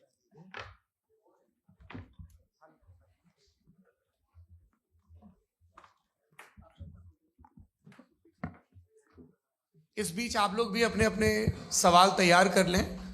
ये ध्यान रखेंगे कि मैं यहाँ से सवाल लूंगा, आप लोगों को अपना हाथ ऊपर करना है, अपना नाम बताना है और अधिकतम 3 वाक्यों में अपना सवाल पूरा करना है। कई लोग सवाल की जगह भाषण देने लगते हैं, उससे आज बचना है। जी मुफ्ती साहब, पहला सवाल आपका, 16 मिनट है, हम दोनों लोगों के सवाल लेंगे। जी बहुत शुक्रिया। आपकी जो अभी बात हुई बहुत अहम थी, मैं इसको चाहूँगा कि आगे डिस्कस करूँ, लेकिन चूँकि अभी ये वो सेगमेंट है क्रॉस एग्जामिनेशन, तो सबसे पहला सवाल आपसे ये है कि जो मैं इतनी देर से कॉन्टिंजेंसी आर्ग्यूमेंट आपको बता रहा था, ये अकल से ही बता रहा था हजरत, आप ये बताएं कि आप इन्फिनिट रिग्रेस ऑफ कॉजेस को पॉसिबल मानते हैं या नेसेसरी बीइंग के एग्जिस्टेंस को सही समझते हैं, क्योंकि दो ही ऑप्शन हो सकता है, आप ये बताएं। देखिए, आपको मैं ईमानदारी से बात करूं, एक तो मैं कॉन्टिजेंसी वर्ड ठीक से समझता हूं, और इस वक्त भी जो आपने अंग्रेजी के अल्फाज इस्तेमाल किए वो जरा थोड़े से मुझे डिफिकल्ट और कॉम्प्लिकेटेड लगे, तो आप जरा सिंपल जबान में सवाल कर सकते हैं। बिल्कुल कर सकता हूं जी। यूनिवर्स की हर चीज कॉन्टिंजेंट होने का मतलब यह है कि वो अपने एग्जिस्टेंस में किसी के ऊपर डिपेंडेंट है। जो भी चीज डिपेंडेंट होगी वो चीज इंडिपेंडेंट नहीं हो सकती, तो उसका कोई ना कोई कॉज होगा। तो अब आप क्या समझते हैं कि ये इन्फिनिट रिग्रेस है, यानी कॉज पर कॉज, कॉज पर कॉज, कॉज पर कॉज, और कभी कोई यानी ये एंडलेसली चलता रहा? क्योंकि अगर ऐसा होगा तो हम तो एग्जिस्टेंस में आते ही नहीं। लॉजिकली ये मुत्तफक अलैह चीज है, मुत्तफक अलैह अग्रीड अपॉन। इस पे हमने एग्री किया था कि मुश्किल शब्द आएगा तो अर्थ बताना पड़ेगा। तो इन्फिनिट रिग्रेस तो पॉसिबल नहीं है, तो कहीं ना कहीं आपको रुकना पड़ेगा ऐसे नेसेसिटी पर। नहीं, कोई जरूरत नहीं रुकने की। किसने कहा आप रुकना पड़ेगा? आप रुकते हैं खुदा पे, आप नहीं रुकते। आप कहते हैं वो हमेशा से, जब उस वक्त से है जब वक्त नहीं था। आप कहाँ रुकते हैं कि अब हुआ था वो? आप नहीं कहते। हम क्यों नहीं मान सकते कि यूनिवर्स जो है और बल्कि मल्टीवर्सेस जो है वो हमेशा से हैं, वो बनती है, बिगड़ती है। एक हमारे यहाँ एक चीज़ है ब्लैक होल, वो समेट लेता है वापस, फिर ब्लास्ट होता है, फिर फैल जाता है। और इसमें हमारी तो खैर कोई औकात ही नहीं है इंसान की। एक छोटे से जर्रे पे हम 50-60 साल की उम्र रखते हैं, जो करोड़ों अरबों साल की कायनात है उसमें, और पैदा भी निहायत ही बेहुदा वजह से हुए थे।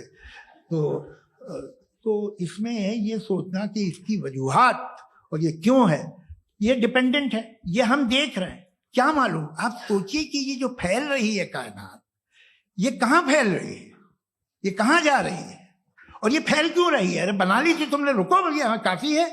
ये फैल क्यों रही है? ये और कौन सी कायनात जिसे मैं दूरबीन से देखता हूं तो 2 बिलियन लाइट ईयर पे है, उससे मेरा कोई वास्ता ही नहीं है। 2 बिलियन ईयर यानी अगर मैं 80,000 माइल्स पर सेकेंड से चलूं तो 20 करोड़ साल में वहां पहुंच जाऊंगा। इसकी जरूरत क्या थी? ये दुनिया, ये कायनात तो इंसान अशरफुल मखलूकात के लिए बनाई गई ना। तो ये सब ये टर्म समझ में नहीं आया। इसमें कोई खास समझने वाली बात थी भी नहीं। ये जो अल्टीमेट कहा यह जाता है कि ये जो पूरी यूनिवर्स है, ये जो दुनिया है, ये इंसान के लिए बनाई गई। अच्छा, ये सब इंसान के लिए। क्यों साहब, सही है ना? बिल्कुल, लेकिन इसका ये मतलब नहीं कि किसी चीज के पीछे रीजन आपको नहीं पता तो रीजन नहीं है, इसे कहते हैं नहीं, मुझे नहीं पता, लेकिन मेरी जिम्मेदारी नहीं। वो बिल्कुल सही कहा था उसने, बर्टन रसल ने। आपने उसे मजाक में टाल दिया कि भाई आप एक दावा कर रहे हैं, मैं क्यों कहूं कि ये गलत है दावा? आप प्रूफ कीजिए, मेरे पे जिम्मेदारी ही नहीं है, मैंने थोड़ी कहा है। आप प्रूफ कीजिए कि ये सही है। आप आर्ग्यूमेंट ऑफ कंटिजेंसी का जवाब ही नहीं दे रहे हैं। पूछना चाहेंगे आप सवाल पूछना चाहेंगे मुफ्ती साहब से, क्योंकि ये क्रॉस एग्जामिनेशन का दौर है। आप जैसे पहले बोल रहे थे फेथ को लेके कुछ, मैं ये पूछना चाहूंगा कि खुदा ने जो भी रेवल्यूशन किए हैं, एक मजहब के नहीं बहुत से मजहबों में किए हैं, अलग अलग रेवल्यूशन है। कहीं कुछ एक बातें हैं, कॉन्ट्रडिक्शन भी है आपस में, कहीं कुछ आप कर सकते हैं, कहीं कुछ नहीं कर सकते। ऐसा नहीं है कि सबकी कोड ऑफ मॉरल एक है। तो ये किस्सा क्या है? अब आप ये देखिए कि मुझे कभी कभी लगता है कि जो फुटबॉल फाइनल होता है, लाखों लोग होते हैं, फिर वो टीवी कवर कर ली, करोड़ों लोग, अगर उसमें खुदा की एक गूंगी आवाज आ जाती, मैं गॉड हूं, तो सारे लोग अभी सुन लेते और टीवी पे भी सुन लेते, किस्सा खत्म होता। ये इतनी राजदारी क्या है कि तुम सामने कुछ तो सबूत दे दो हमें सॉलिड। ये कह साहब ये यूनिवर्स कैसे बनी, इससे मसला क्या हल होगा? मैं पूछूंगा आपसे खुदा कैसे बना? क्यों नहीं पूछूंगा कैसे बना? बल्कि वो तो कायनात से कहीं ज्यादा इंटेलिजेंट है, कायनात से कहीं ज्यादा कॉम्प्लेक्स। जी वो हमेशा से है। आप कहेंगे मैं मान लूंगा। अच्छा, दोयम वो कादिर मुतलक, यानी कादिर मुतलक का मतलब ओमनीपोटेंट, वो जो चाहे कर सकता है। आपको नौकरी दिलवा सकता है, आपकी अच्छी जगह शादी करवा सकता है, आपके पड़ोसी का मुकदमा हरवा सकता है, आपको जिता सकता है, सब काम करता है। थोड़ा सा माइक क्लोज जी। वो इस दुनिया को चला कैसे रहा है, ये दुनिया कैसे चल रही है, आपको इस पे हैरत नहीं होती? या कयामत के बाद कभी एक जस्टिस होगा, जब ये बच्चा मर चुका होगा, जिसकी धज्जियां उड़ गई बम से, इसको इंसाफ मिलेगा तब? अच्छा, अब जवाब दूं? हाँ जी जी। मैं वही इसीलिए आप की तरफ। सबसे पहले आपने रेवलेशन और स्क्रिप्चर्स की बात की, इस पे मैं बात कर सकता हूं लेकिन आज नहीं करूंगा चूंकि वक्त कम है, कभी और इस पे डिस्कस करेंगे। मैं तैयार हूं उस पे भी बात करने के लिए। ये क्योंकि अभी हमारा से topic- राउंड 2 की भूमिका तय हो रही है। डज गॉड एग्जिस्ट राउंड 2 जी। चूंकि आज गॉड के एग्जिस्टेंस पे बात है तो मैं उसी के रिलेटेड जो है आपके सवालात को एंटरटेन भी करूंगा और मैं भी पूछूंगा। आपने कहा कि आपने साबित ही नहीं किया, जबकि आर्ग्यूमेंट ऑफ कॉन्टिजेंसी बुनियादी आर्ग्यूमेंट है। आप मुझे कॉन्टिजेंसी का मतलब बताइए, आपका मतलब क्या है कॉन्टिजेंसी? कॉन्टिजेंसी का मतलब यह हुआ कि हर वो वजूद जो किसी भी चीज का पाबंद है, हर वो वजूद या हर वो चीज जो अपने एग्जिस्टेंस में किसी भी चीज के पाबंद है और उससे बाउंड है, उसको उसकी जरूरत है, उस पर डिपेंड करती है, तो जाहिर सी बात है कि उसका कोई ना कोई कॉज होता है। ये तो अक्ल की बात है, ये आप रीजनिंग की बात करते हैं, मैं वही कर रहा हूं। दूसरी चीज आपने ये बात कही कि इतने बिलियन लाइट ईयर्स दूर है, उसका मेरा क्या लेना देना। फिर मेरे ख्याल से आपको ये नहीं कहना चाहिए I think therefore I am an atheist. आपको सोचना चाहिए, सिर्फ आप एक लिमिटेड दायरे में रहकर नहीं सोचें बल्कि बाहर निकलकर सोचें। आपने तीसरा सवाल किया, आपने 2-3 सवाल एक साथ। ऐसी बातें ना कीजिए, कुत्तों को इतराज हो जाएगा आप पे कि आप कुछ भी सोचिए। ये इजाजत आपको है नहीं, मुझे है।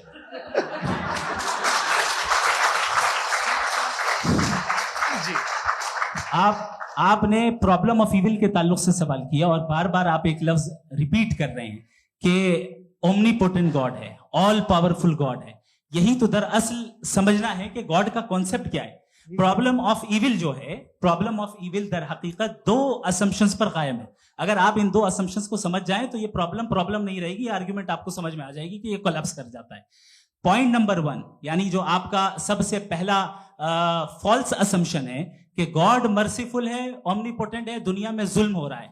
लेकिन आपको यह समझना चाहिए कि हमारे वर्ल्ड व्यू के मुताबिक गॉड सिर्फ ओमनीपोटेंट और सिर्फ मर्सीफुल नहीं है, बल्कि वो ऑल वाइज भी है और वो ऑल नोइंग भी है। उसके हर काम के पीछे हिकमत और विजडम है। ये कोई जरूरी नहीं है कि वो हिकमत और विजडम आपको समझ में आए या मुझे समझ में आए। अगर आप जो समझ रहे हैं उसके मुताबिक आप फैसला कर रहे हैं, ये लिमिटेड पर्सपेक्टिव से आर्गुमेंट है। और इस चीज को हम अपनी दुनिया में, अपने लाइफ में, डेली लाइफ में इस प्रिंसिपल को एक्सेप्ट करते हैं। हम जब किसी डॉक्टर के पास जाते हैं, डॉक्टर के पास जाकर वो अगर उसने हमें कोई दवाई दी है तो हम ये तो नहीं कहते कि जब तक आपके पास जितना नॉलेज और जितना विजडम नहीं है, आपने क्यों ये दवाई दी है, तब तक हम इस चीज को एक्सेप्ट नहीं करेंगे। नहीं कहते, हम उसकी अथॉरिटी को तस्लीम करते हैं। क्यों? क्योंकि उसकी हम जानते हैं कि वो नॉलेजेबल है, वो विजडम वाला है, हमसे ज्यादा नॉलेज और हमसे ज्यादा विजडम है। बताएं सर। मैंने डॉक्टर में और खुदा में बड़ा लिखा से डॉक्टर पढ़ा लिखा होता है एक, तो मैं उसकी बात सुनूंगा। 2 ये नहीं, कुछ जवाब तो ये भी नहीं है सर। प्लीज आप अगर सब ऑडियंस से बोलने लगेंगे तो फिर मतलब नहीं सिविलाइज्ड बहस का। मतलब आप ये कहें कि चूंकि आप डॉक्टर पे बिलीव करते हैं इसलिए खुदा पे बिलीव किए, क्या ये मिसाल आपको समझाने के लिए आर्गुमेंट है, इस पे आपको एतराज नहीं है। तो सिंपल बात ये है कि मैं अगर ये यकीन कर लूं कि एक ओमनीपोटेंट, उसकी मसलहत है, ये जो बच्चे मर रहे हैं ये मसलहत है उसकी, मुझे नहीं चाहिए थी मसलहत। उसकी मसलहत नहीं, यही तो समझना है, मतलब एक्सपीरियंस।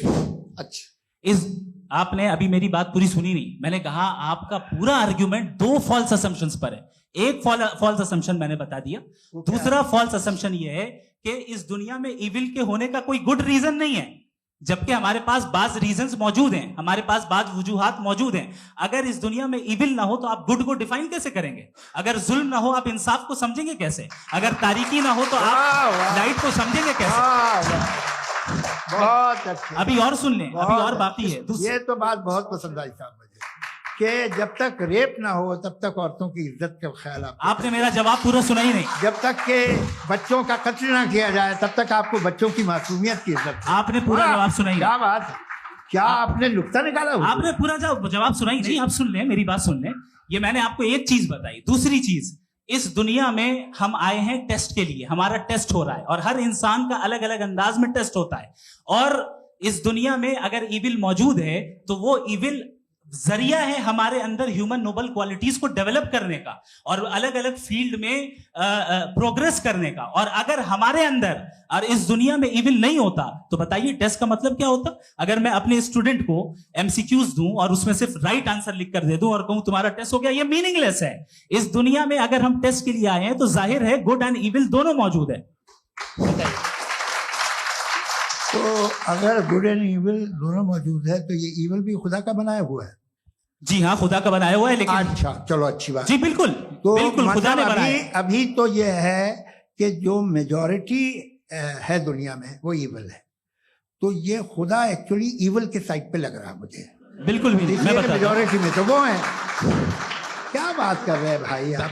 कोई भी जो मुंसिफ होगा, चाहे आपका अपना घर हो जिसके आप सबसे बड़े हैं, चाहे आपकी ऑर्गेनाइजेशन हो जो आप चलाते हैं, वहां पर आप इविल रखेंगे साबित करने को कि बाकी लोग शरीफ हैं? मेरी बात सुनिए, क्या ये आर्ग्यूमेंट ही गलत है? अगर कि जब तक के कोई इविल नहीं होगा तब तक के शरीफ आदमी शरीफ नहीं लगेगा। अगर एग्जामिनर गलत ऑप्शन दे रहा है तो एग्जामिनर इविल नहीं हो गया, जो गलत ऑप्शन को सेलेक्ट कर रहा है वो फेल होगा। क्रिएटर ने इविल को बनाया है लेकिन वो इविल नहीं है। अच्छा सुनिए मेरी बात, let me complete sir. Creator ने इविल को बनाया है टेस्ट के लिए, वो इविल नहीं है। इविल वो होगा जो उसे इख्तियार करेगा। छुरी को बनाने वाला गलत नहीं होता है, छुरी का गलत इस्तेमाल करने वाला गलत होता है। रेप को कैसे गलत इस्तेमाल करते हैं? रेप इंसान के फ्री विल का नतीजा है। ये रेप कैसे गलत इस्तेमाल होता है? ये अब सुन ले, गलत इस्तेमाल होता है। हाँ मैं बता रहा हूँ ना, कैसे गलत? मैं बता रहा हूँ कि जो इविल इस दुनिया में मौजूद है उसके कई सारे तरीके हैं। एक तरीका इंसान का अपना फ्री विल है। अब अगर कोई रेपिस्ट रेप कर रहा है तो इसका गॉड का कसूर नहीं है, वो अपने फ्री विल का गलत इस्तेमाल कर रहा है, उसको सजा मिलनी चाहिए। अच्छा, और उसी के लिए जहन्नम बनाई गई है। ये फ्री विल का भी बड़ा चक्कर। आप जब कोई बुरा काम करते हैं या कोई बुराई होती है तो ये कहा जाता है कि ये फ्री विल है। 7 billion free wills are moving on this planet. 7 billion free will. और एक आदमी अपनी फ्री विल से मुझे कत्ल कर दे तो मैं खुदा की मर्जी से मरा हूं कि इसकी फ्री विल की वजह से? मेरी मौत खुदा के हाथ है या ये फ्री विल वाले के हाथ है? खुदा ने फ्री विल का निजाम बनाया है और उस निजाम का गलत इस्तेमाल करके कोई आपको मार रहा है, इस्तेमाल करके मेरा कत्ल कर देता है। अब मेरी मौत का जिम्मेदार कौन है? वो इंसान जिम्मेदार है। वो इंसान जी। तो ये कहना कि और उसको सजा मिलेगी। तो अब आप आगे चलिए कि ये तय करना कि अल्लाह ही या अल्लाह ने खुदा ही जिंदगी देता है, खुदा ही मौत देता है, ये गलत है। बिल्कुल गलत नहीं है। हाँ, नहीं, निजाम उसी ने बनाया फ्री विल का। निजाम मौत और हयात का उसी ने बनाया। You are contradicting yourself. अभी आपने कहा कि एक आदमी ने फ्री विल से आपको मार दिया, इसमें उसे फ्री विल दी गई थी, उसने गलत इस्तेमाल किया। 7 billion free wills are moving on this planet और आप चाह रहे हैं कि मैं सिर्फ खुदा का ध्यान करूं। ये 7 बिलियन फ्री विल्स को मुझे लुक आफ्टर करना पड़ेगा कि नहीं? ये तो तबाहियां कर रही हैं और तबाहियां ज्यादा हो रही हैं। बिल्कुल। तो अगर आप बताएं अगर खुदा नहीं है फॉर एग्जाम्पल, तो आप इविल को कैसे डिसाइड करेंगे? यानी how can you define evil objectively without God? देखिए, दुनिया में 2 तरह के जानवर हैं। एक जो अकेले रहते हैं जंगल में और एक जो ग्रुप्स में रहते हैं। ग्रुप में जो भी रहेगा, चाहे वो आपका फाउंडेशन हो, चाहे कोई क्लब हो, चाहे कोई पॉलिटिकल पार्टी हो, चाहे कोई यूनिट हो, उसमें आपको इंटरैक्ट करने के रूल बनाने पड़ेंगे। यानी लोग तय करेंगे। अगर लोगों ने ये तय किया कि किसी का रेप करना सही, आप जस्टिफाई करेंगे? आपका फाउंडेशन तो ये हो गया ना कि लोग ही विल डिसाइड करेंगे। नहीं। अरे दुनिया में ऐसे ग्रुप्स हैं जो रेप को जायज मानते हैं सर्टेन हालात में। मैं डिटेल में नहीं जानूंगा, आप भी जानते हैं। ये जो आईसिस वाले थे जिन्होंने क्या किया था, तो उन्होंने क्या किया उसका खुदा से कोई ताल्लुक नहीं है सर। मैंने सिंपल सवाल किया कि इविल को आप डिफाइन करते कैसे हैं? आइए वापस आइए जी। आप साथ में तभी रह सकते हैं जब कुछ आप ऐसे उसूल डेवलप करें जिसमें हर एक का बेसिक तहफ़्फ़ुज़, हर एक का बेसिक राइट हो और हर एक को कोई आराम मिले। यही तरीका है किसी भी ऑर्गेनाइजेशन जिसमें एक से ज़्यादा लोग हैं और वो ऐसे चलती है जिंदगी। उसमें अगर आप गड़बड़ करेंगे तो तबाही होगी, नुकसान होगा, बर्बादियां आएंगी। और अगर उसमें आप घर ले लीजिए ना, एक हस्बैंड है, एक वाइफ है, बच्चे हैं, वालदा भी हैं, 2 बहनें भी हैं, एक भाई भी है। अब इसमें कोई निज़ाम आपको चाहिए साथ में रहने का, और एक दूसरे पे भरोसा रहे, एक दूसरे के बहीख्वाह हों, एक दूसरे की मदद करें, ऐसी जिंदगी। सर आपकी बात आ गई, आप ये कह रहे हैं कि लोग डिसाइड करेंगे क्या सही है क्या गलत है, यही है मेजॉरिटी डिसाइड करेगी क्या सही है क्या गलत है? अरे भाई बिल्कुल। मेजॉरिटी अगर ये कहे कि नाजी जर्मनी के साथ जिस तरह मेजॉरिटी थी कि जेनोसाइड करना सही, आप जस्टिफाई करेंगे? उस वक्त आपका ये उसके बाद क्लोजिंग। हाँ, उस वक्त प्लेनेट पे जो लोग थे, हाँ। उनमें कितने लोग हिटलर को सही समझते? अच्छा, प्लेनेट की मेजॉरिटी तय करेगी, सोसाइटी की नहीं। प्लेनेट की मेजॉरिटी गॉड के एग्जिस्टेंस को सही मानती है, आप क्यों नहीं मानते?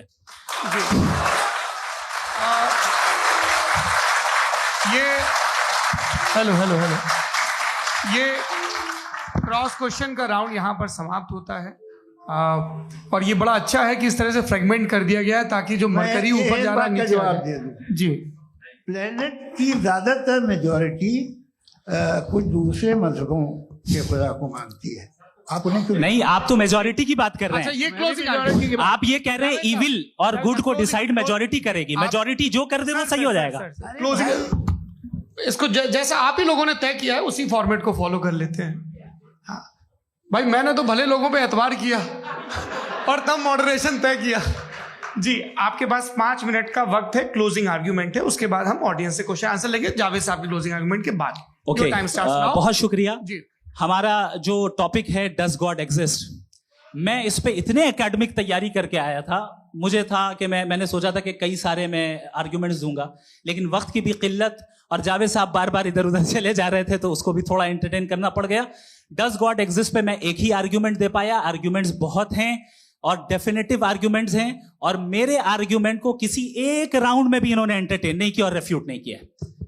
एक राउंड में भी नहीं, एक राउंड में भी नहीं। और ना ही अभी आपका क्लोजिंग आर्ग्यूमेंट आएगा, नहीं, वो बता देना। Argument of contingency sir. अरे मैं आपसे कई बार कह चुका हूँ कंटीजेंसी का मतलब। अब मैं कैसे समझाऊं आपको? आपस में हाँ, आप और कितने आसानी से समझाऊं मैं, मुझे तो नहीं समझ में आ रहा है।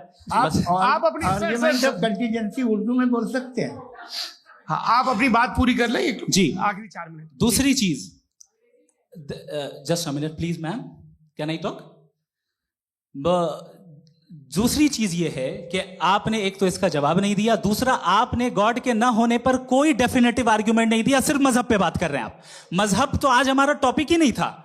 आज तो हमारा टॉपिक हो, आप मजहब से ले लेकर आईएस तक चले गए। भाई हमारा क्या ताल्लुक है उससे? We condemn them. और उसका गॉड से क्या ताल्लुक है? अगर कोई गलत काम कर रहा है, किसी ने किसी को कत्ल किया, किसी ने किसी का रेप किया, उसको सजा मिलनी चाहिए। और आपके पास कोई भी rational strong foundation of morality नहीं है। आपने कहा कि मेजॉरिटी तय करेगी सोसाइटी की, वो सही होगा। मैंने कहा हिटलर को फिर आप सही कहेंगे, नहीं, प्लैनेट की सोसाइटी की मेजॉरिटी तय करेगी। तो प्लैनेट की मेजॉरिटी गॉड के एग्जिस्टेंस को मानती है, आप कह रहे हैं ये रिलीजियस है। तो यानी आपके पास कोई स्ट्रॉन्ग फाउंडेशन नहीं है ऑब्जेक्टिव मोरालिटी का। ऑब्जेक्टिव मोरालिटी का अगर कोई फाउंडेशन है तो वो सिर्फ गॉड है, गॉड है, गॉड है। थैंक यू जी। ये मुफ्ती शमाइल नदवी साहब का क्लोजिंग आर्ग्यूमेंट था। अब हमारे पास जी ये बड़ा अच्छा है कि दोनों लोगों को मॉडरेटर से शिकायत भी और बोल रहे भाई हमारी शाबाशी भी तो करते चलो। अब मेरी बात जी, आपके पास जावेद अख्तर साहब 5 मिनट का वक्त है, ये आपका क्लोजिंग आर्ग्यूमेंट है। टाइम रीसेट कर दें जी। देखिए, बहुत सारी बातें हैं। गॉड का डेफिनेशन दुनिया के किसी भी रिलीजन में है कि वो ओमनीपोटेंट है, वो ओमनीप्रेजेंट है, he is just, he is kind, he loves you and so on. मैं जब दुनिया देखता हूँ तो मुझे कोई ऐसा सुप्रीम पावर यहाँ दिखाई नहीं देती है जो इंसान की बहबूदी के लिए कुछ कर रही हो, कमज़ोर को बचा रही हो, मदद कर रही हो, जालिम को पीछे हटा रही हो। मैं नहीं देखा, तारीख में नहीं। एक तो अगर है और ये देख रहा है तमाशा, तो उसका होना न होना बराबर है। दोयम ये कि ये जो है, जब आप ये कहते हैं कि कायनात जिसकी कंटीजेंसी है, मैं देखिए वो लफ्ज़ इस्तेमाल किया मैंने, तो ये कैसे हो सकती है भाई? और फौरन आप सरेंडर कर देते हैं कि जाहिर है कि इसका बनाने वाला तो इससे 10,000 गुना ज़्यादा कॉम्प्लिकेटेड होगा। उस पर आपके होने पे कोई इतराज नहीं है। उसे वो टाइमलेस है, वो पहले से था, टाइम तो बहुत बाद में आया, ये सब आप मानने को तैयार है, जिसका आपके पास कोई सबूत नहीं, आपके पास कोई रीजन नहीं है। आपकी तारीफ क्या है मजहबों की? बिलीफ की, जो खुदाओं का बिलीफ है, ये कॉन्स्टेंटली गलत साबित होता रहा है। मतलब आप कहें कि अरिस्टोटल के ज़माने में तो सब जाहिल थे, वो भी इतने ही यकीन से खुदा पे यकीन रखते थे, जो अब नहीं रहा, ये भी नहीं रहेगा, आप लिख लीजिए। और इसके आसार आपको दुनिया में दिखाई देना शुरू हो चुके हैं। ये बहस क्या आज से 100 साल पहले इस तरह हो सकती थी? यहाँ तक तो आपको हम ले आए हैं। तो सर अरे इनको मदद की जरूरत नहीं भाई, ये सेल्फ सफिशिएंट आदमी है, आप क्यों इनकी मदद कर रहे हैं? Sir please. तो ये जो है तमाम बातें अपनी जगह हैं, ये एक पैकेज है। आप अकेले, कोई आदमी ऐसा नहीं जो सिर्फ गॉड को मानता हो, उसके साथ बहुत पैराफर्नेलिया आता है, अलग अलग पैराफर्नेलिया आते हैं। They have always created chaos in the society.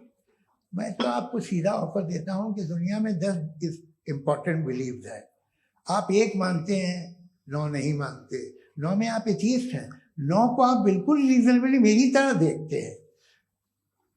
तो 90 मजहबी आदमी भी 90% एथीस्ट है, वो दूसरे खुदा नहीं मानता, एक खुदा मानता है अपना वाला, बाकियों को कहता है गलत है।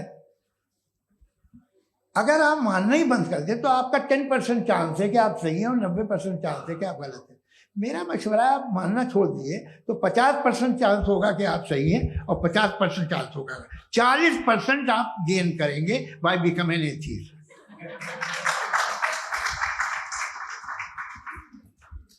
ये एक फरसूदा ख्याल है, ये खत्म हो रहा है। हो सकता है मेरी जिंदगी में ना हो, लेकिन ये हो जाएगा। जो बातें ये इनको आप मेटाफिजिकल, ये वो ऐसे रिस्पेक्टेबल टर्म दे दिए, ये तो उन लोग के हैं जिन्हें ना फिजिक्स मालूम थी ना मेटा मालूम था, ये उन्होंने आपको दिए हैं। जी बहुत शुक्रिया आप दोनों लोगों का। और अब इस बातचीत का आखिरी राउंड शुरू होगा, डज गॉड एग्जिस्ट की ये बहस मुफ्ती शमाइल नदवी और जावेद अख्तर साहब के बीच। आप लोग अपने अपने हाथ ऊपर करेंगे, मैं यहाँ से तय करूंगा। और माइक हमारे पास है क्या? एक ही माइक है ऑडियंस के लिए? 2 माइक है, एक इस तरफ एक इस तरफ, ठीक है। तो जी सबसे पहले हमारी सहयोगी है मारिया शकील जी, पूछिए सवाल। थोड़ा सा रुकेंगे ताकि कैमरे का फ्रेम आप पर आ जाए, आपकी तो प्रैक्टिस है टीवी की। जी नदवी साहब, मैं खुदा को मानती हूँ, पहले मैं इसी प्रमाइस से शुरू कर रही हूँ और ये बता रही हूँ मैं मानती हूँ, लेकिन कुछ सवाल हैं जो जावेद साहब ने उठाया, उसका जवाब आपको देना चाहिए। पहला सवाल ये कि गजा में सालों से छोटे बच्चे मर रहे हैं, वो उनको, अगर खुदा मर्सीफुल है, हम मानते हैं कि अल्लाह ताला में बहुत ताकत है, तो वो बच्चे क्यों मर रहे हैं? दूसरी बात ये कि अगर कंटिजेंसी की जो आप बात करते हैं, पूरे मुस्लिम ममालिक मिल करके भी उन गजा के बच्चों को क्यों नहीं बचा पा रहे हैं? क्योंकि अगर वो चाहते, क्योंकि अल्लाह ताला उन पर हुकूमत करते हैं, सब पर हुकूमत करते हैं, तो वो उनको क्यों नहीं बचा? जी थैंक यू वेरी मच। बहुत अच्छा किया आपने इस चीज़ को जिक्र कर दिया, मैं इसको और अच्छे से एक्सप्लेन करने की कोशिश करता हूँ। देखें, जहाँ तक आपने कहा कि गजा के बच्चों को मारा जा रहा है, देखें 2 वर्ल्ड व्यू है, एक एथीस्टिक वर्ल्ड व्यू, एक थीस्टिक वर्ल्ड व्यू है। बच्चे मर रहे हैं दोनों वर्ल्ड व्यू में, लेकिन हमारा वर्ल्ड व्यू कह रहा है कि रिकॉम्पेंस है, ये कह रहे हैं कि उनका मरना बेकार जाने वाला है, कोई उसका रिकॉम्पेंस नहीं है, चूंकि इनके यहाँ आखिरत और अल्लाह का कोई तसव्वुर या गॉड का कोई तसव्वुर नहीं है। आपने ये सवाल किया कि गॉड मर्सीफुल है, क्यों नहीं रोकता? ये मैंने बताया कि ये मिसकंसेप्शन है लोगों के दरमियान कि गॉड को सिर्फ मर्सीफुल और ओमनीपोटेंट समझते हैं। गॉड के सिर्फ यही 2 एट्रीब्यूट्स नहीं हैं, गॉड के कई सारे एट्रीब्यूट्स हैं, उनमें से अल हकीम भी है, उनमें से ऑल वाइज भी है, ऑल नोइंग भी है। लिहाजा अगर इस दुनिया में किसी को तकलीफ आ रही है और गॉड उसको नहीं रोक रहा है, वो इसलिए नहीं रोक रहा है चूंकि इंसानों को फ्री विल दिया गया है। ठीक इसी तरीके से अगर एक डॉक्टर किसी छोटे बच्चे को इंजेक्शन लगा रहा है, उसे तकलीफ पहुंच रही है, उसके लिमिटेड पर्सपेक्टिव के एतबार से ये गलत हो रहा है और डॉक्टर बुरा है, लेकिन जब आप ब्रॉडर पिक्चर को देखेंगी, आपके और हमारे पास सिर्फ एक पिक्सल है, हमें इतना नजर आ रहा है कि गजा में कत्ल हो रहा है, लेकिन इसके पीछे कितना रिकॉम्पेंस उनको मिलने वाला है, पूरा पिक्चर गॉड के पास है। तो एक पिक्सल से आप पूरे पिक्चर को कभी भी जज नहीं कर सकती। आप इसमें कुछ जोड़ना चाहेंगे? आपको कुछ बोलना है इसमें? भैया आपने बहुत अच्छा जस्टिफिकेशन दिया। या आप वो जो वहाँ के प्राइम मिनिस्टर इजराइल के उन्हें भेजिए, वो बहुत खुश होंगे। आप जस्टिफिकेशन दे देना कि अगर गॉड नहीं है तो बच्चे क्यों मर रहे हैं, आप बताएं। वो ये सवाल पूछ रहे हैं कि अगर आप ईश्वर का अस्तित्व नहीं मानते हैं तो उन बच्चों की मौत को आप कैसे इंटरप्रेट करते हैं? भाई ये दुनिया जो है, जो ताकतवर लोग होते हैं वो एक नाइंसाफी करते हैं। तो ये अच्छा काम है आपके नजदीक, तो नेचर नाइंसाफी पे मबनी है। अरे मेरे भाई, आप नेचर की कहाँ बात कर रहे हैं, तो इंसान की बात कर रहे हैं। तो फिर जब मैं इंसान की बात कर रहा था, आप नेचर की बात करने लग गए। क्रॉस एग्जामिनेशन नहीं। हाँ, अब आप मुझे बोलने नहीं देंगे तो अलग बात है, आप बोलिए, मैं मुझे कोई जी नहीं, ये क्रॉस एग्जामिनेशन है। मुझे बोल तो लेने दीजिए। जी बोलिए। क्या बात ये है कि ह्यूमन सोसाइटी तभी साथ में रह सकती है जब वो मोहब्बत से, एकता से, एक दूसरे के एहतराम करके रहे। इसके अलावा पॉसिबल नहीं है, अकेले तो इंसान रह नहीं सकता। वहाँ पर कुछ लोग हैं जो फाउल करते हैं। वो फाउल हमेशा से तारीख में होता आया है। आज ये हो रहा है, जो हो रहा है बहुत बुरा हो रहा है, बहुत जालिमाना है, बहुत जाबराना है। उसको आप कहें कि ये बच्चों को कॉम्पनसेशन मिल जाएगा या इसकी इंजेक्शन है, इंजेक्शन तो हेल्थ के लिए दिया जाता है। आप ये कह रहे हैं कि ये बच्चों की जो धज्जियां उड़ रही हैं ये इंजेक्शन है, ये टेस्ट है, ये टेस्ट है, और उस टेस्ट में उनको ऐसा रिकॉम्पेंस मिलेगा जो आपके तस्वुर के बाहर है। ये आप 3 बरस के बच्चे को बारूद से उड़ा के टेस्ट ले रहे हैं। वाह, वो नहीं ले रहा है, खुदा नहीं उड़ा रहा है, इजराइल उड़ा रहा है। ये तो उसको कंडेम अगला सवाल लेते हैं। अगला सवाल लेते हैं प्रोफेसर पुरुषोत्तम अग्रवाल। मुफ्ती साहब, एक निवेदन आपसे है कि कम से कम थोड़ा सा माइक क्लोज, एक रिलीजियस और फिलोसफिकल कर मैं प्लीज। एक रिलीजियस और फिलोसफिकल ट्रेडिशन है जो ब्रह्मांड को यानी यूनिवर्स को ही अंतिम मानती है। सर्वम खलु इदम ब्रह्मम, this is Chandogya Upanishad, and it completely rules out the existence और नेसेसिटी, आपके शब्दों में necessity of a creator. The creation itself is the creator. तो एक मिनट प्लीज। दूसरा जो सवाल आपने अभी, जो आप बार बार कह रहे हैं कि भगवान विद्वान भी है, वाइज, सब जानने वाला, तो अगर विजडम में दुनिया भर के पापों और अत्याचारों को बर्दाश्त करना शामिल है, तो फिर इसका मतलब ये हुआ कि अगर मैं फ्री विल से उसको अपोज करता हूं तो ईश्वर की विजडम और मेरी फ्री विल में कॉन्ट्राडिक्शन है।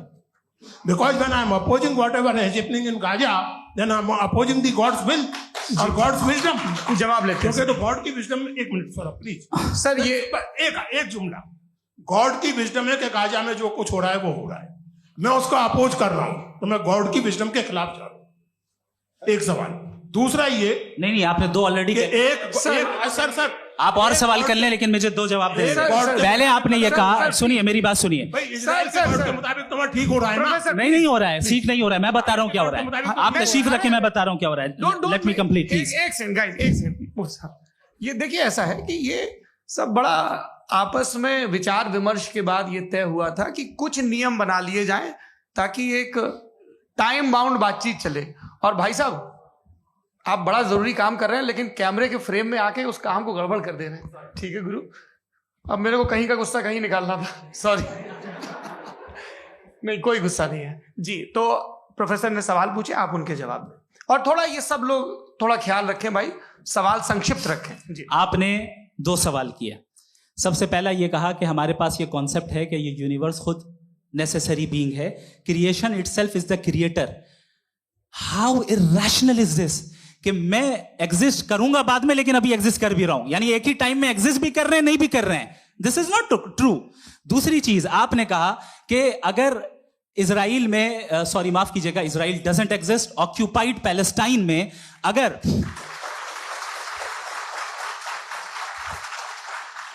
ऑक्यूपाइड पैलेस्टाइन में बच्चों को मारा जा रहा है फ्री विल की वजह से और गॉड नहीं रोक रहा, ये कॉन्ट्रडिक्शन है। ये बताइए कि एक एग्जाम में एक बच्चा गलत आंसर लिख रहा है, सुनिए, एग्जामिनर चाहे तो रोक सकता है, क्यों नहीं रोक रहा है? ये कॉन्ट्रडिक्शन है, ये कॉन्ट्रडिक्शन नहीं है।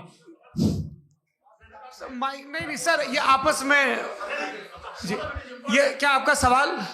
माइक दीजिए। फ्री विल दिया गया है टेस्ट के लिए, अकाउंटेबिलिटी के लिए। अगर फ्री विल नहीं होता तो आप कहते हैं हमें रोबोट बना दिया गया। नॉट मिसरिप्रेजेंट माय पोजीशन, आपकी जो भी पोजीशन, मैं अपनी फ्री विल के नाते, अपने ह्यूमन विजडम के नाते गाजा में हो रही अत्याचार का विरोध करता हूं। बिल्कुल करना चाहिए। के हिसाब से मैं गॉड की विजडम का विरोध कर रहा हूं? बिल्कुल नहीं, समाज हो रहा है गॉड की, बिल्कुल भी नहीं, बिल्कुल भी नहीं।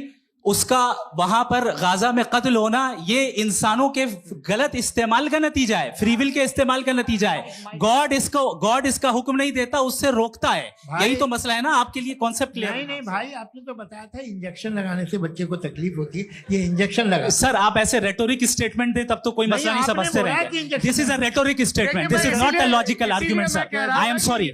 आखिरी 30 मिनट बड़े मुश्किल होने वाले हैं। जी, मुफ्ती साहब आगे बैठे हैं, इनको माइक दीजिए। हाँ, तरुण माइक आप अपने पास रखिए, आपको कैमरे का फ्रेम पता है। जी, सबसे पहले दोनों को मुबारकबाद। एक सर अपना आप नाम बता दें। आप अमेरिका में शिकागो में रहते हैं, इतना मुझे याद है। बताया आप, यासिर नदीम अलवाजदी मेरा नाम है। जावेद सर, आपसे क्वेश्चन है इन्फिनिट रिग्रेस के ताल्लुक से। एक हाइपोथेटिकल सिनेरियो है, मसलन अगर आप सर माइक थोड़ा सा प्लीज क्लोज रखिए। ओके जी, अगर आप शायर इसलिए हैं कि आपके कोई उस्ताद शायर थे, और वो इसलिए शायर थे कि उनके कोई उस्ताद शायर थे, और इसी तरीके से हम माजी में पीछे चलते चलते चले जाएं और कहीं ना रुके, तो माफ कीजिएगा आप कभी शायर नहीं हो सकते। लेकिन आप शायर हैं, आपका शायर एग्जिस्ट करता है, इसका मतलब ये है कि आप कहीं ना कहीं रुके हैं। तो मेरा सवाल ये है कि क्या आप इन्फिनिट रिग्रेस ऑफ कॉजेस को लॉजिकल फैलेसी मानते हैं या नहीं मानते? हाँ या ना? मैं इन्हें लॉजिकल फैलेसी नहीं मानता हूँ, लेकिन मेरा प्रॉब्लम यह है कि जब मैं नहीं मानता हूँ तो I will continue with this logic जो फैलेसी नहीं हो। आप एक जगह रुक जाते हैं जाके, आप कहते हैं ये गेंद कैसे बनी, ये जजीरा कैसे बना, ये समंदर कैसे बना, ये जमीन कैसे बनी, और अचानक गॉड पे जाके आपको ब्रेक लग जाता है। एक बार आप सवाल नहीं करते कि भाई इनको बनाने वाला तो इनसे भी कॉम्प्लिकेटेड होगा, वो कैसे बना, उसके बारे में आपने इत्मीनान कर लिया वो हमेशा से। तो अगर आप उसे हमेशा से मानते हैं तो फिर ये मान लीजिए कि कायनात हमेशा से, क्या तकलीफ है? हम वजूद में नहीं आते जी, है? हम मौजूद नहीं। अच्छा सर क्यों नहीं होता? मैं बताऊं प्लीज। जैसे मैंने मिसाल दी आपके शेर, आपका शेर कभी वजूद में ना आता अगर शायर इसी तरह चलते रहते हमेशा। जी, माइक मेरे ख्याल से एक सेकंड। इन्फिनिट रिग्रेस का कॉन्सेप्ट क्लियर नहीं हो पाया। सर रहने दें, लेट्स मूव ऑन। ठीक है। हाँ, थोड़ा सा मॉडरेटर का भी ख्याल रखें। नहीं आपने तो रखा है, आपने रखा है। यहाँ पे गौहर रजा साहब हैं, वो भी एक सवाल पूछना चाहते हैं। माइक यार नीचे से ऑन कर दिए, नीचे। पहले तो ये कह दूं कि मैं उन बच्चों से शर्मिंदा हूं जिनको गजा में कत्ल किया गया, क्योंकि हमारे होते हुए कत्ल किया गया। लेकिन उससे ज्यादा शर्मिंदगी इस बात से हुई कि मुझे लगा कि मुफ्ती साहब उसको जस्टिफाई कर रहे हैं। बिल्कुल भी नहीं। आप बहुत ही गलत, मुझे लगा मैं गलत हो सकता हूं। बिल्कुल गलत मैं है। सवाल पूछ रहा हूं, सवाल मैं सवाल पूछ रहा हूं। मैं जावेद भाई से डिसएग्री करता हूं। एक सेकंड देखिए, अगर देखिए ऐसा एक सेकंड आप सर वेट अरे आप कुछ मेरे पहले मुझे अपनी बात क्या लेने दीजिए। अगर ऑडियंस तय करेगी तो फिर मॉडरेटर का मतलब नहीं। मेरा आप सबसे ये कहना है, ये बहस दो लोगों के बीच में है, एक तरफ मुफ्ती साहब, एक तरफ जावेद साहब। पिछले 1.5 घंटे से ये लोग अपने अपने तर्क रख रहे हैं। आपकी इनसे इत्तेफाकी हो सकती है, ना इत्तेफाकी हो सकती है। मेरे उस्ताद मुझे सिखा गए हैं कि मुखामुखम में असहमति की गुंजाइश बची रहनी चाहिए। अगर मैं आपकी बहुत इज्जत करता हूं गौहर साहब, आपने जो कमाल की किताबें लिखी साइंटिफिक टेम्परामेंट, लेकिन मेरी ये गुजारिश है आप सबसे कि यदि आप इन लोगों ने जो बोला उन पर टिप्पणियां करेंगे तो ना वक्त की पाबंदी रहेगी ना वो अनुशासन। आप सवाल पूछ लें, उस सवाल में जो बात आ जाए वो आ जाए। मैं जावेद साहब से डिसएग्री करता हूं, इसलिए जावेद साहब से सवाल पूछ रहा हूं। आपका सवाल जावेद अख्तर साहब से। और सवाल ये है मेरा कि जावेद साहब ने कई बार लॉजिक का इस्तेमाल किया कि साइंस में लॉजिक है और रिलीजन में लॉजिक नहीं है। मेरा ख्याल ये है कि रिलीजन में भी लॉजिक है, लेकिन उस लॉजिक की बेसिस ये है कि आप रुक जाते हैं, जिसका जिक्र जावेद साहब ने बार बार किया, यानी खुदा के तसव्वुर पे आते हुए, गॉड के तसव्वुर पे आते हुए रुक जाते हैं। और इसमें सवाल पूछना मतलब फॉरबिडन होता है। सवाल यह है कि क्या जावेद साहब इससे अग्री करते हैं कि साइंस की लॉजिक अलग है और रिलीजन की लॉजिक अलग है। बताइए सर। देखिए, 3 चीजें हैं। साइंस है, एक है मंतिक है, इस्तिदलाल है, और एक जो है कुछ भी नहीं है, फेथ है, अकीदा है।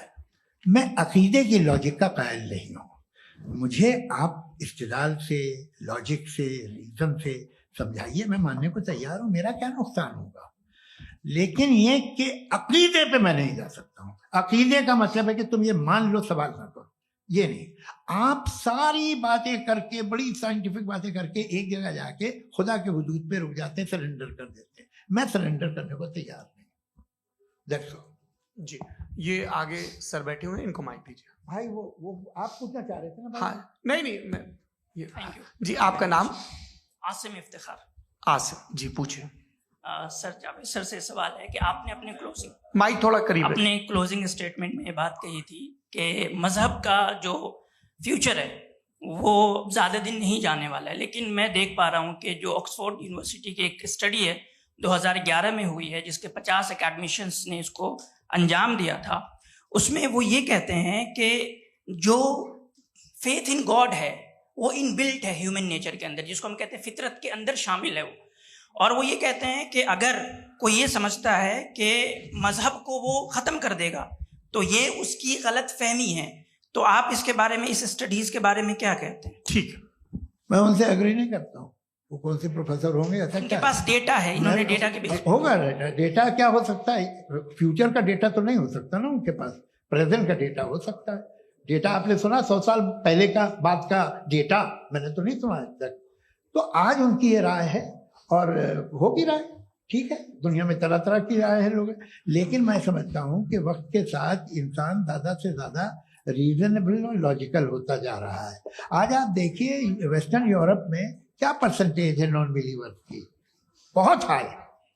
वहाँ चर्च खाली पड़े होते हैं। तो अल्टीमेटली तो इंसान कोई ऐसी बात बहुत अरसे तक नहीं मान सकेगा, चाहे गलत या सही, जो उससे उसके दिमाग को, उसके जहन को, उसकी लॉजिक को अपील न करे। वो कह रहे हैं तो ऑक्सफोर्ड के होंगे तो कैम्ब्रिज के होंगे, मुझे क्या लेना देना। उनका डेटा मुस्तकबिल का नहीं हो सकता है। जी, दीपक, हाँ पूछिए। मैं आऊंगा, अभी पीछे की साइड भी आऊंगा, माइक वहीं भेजूंगा 2-3 साल के लिए। जी जावेद साहब, आपसे सवाल है। नमस्ते।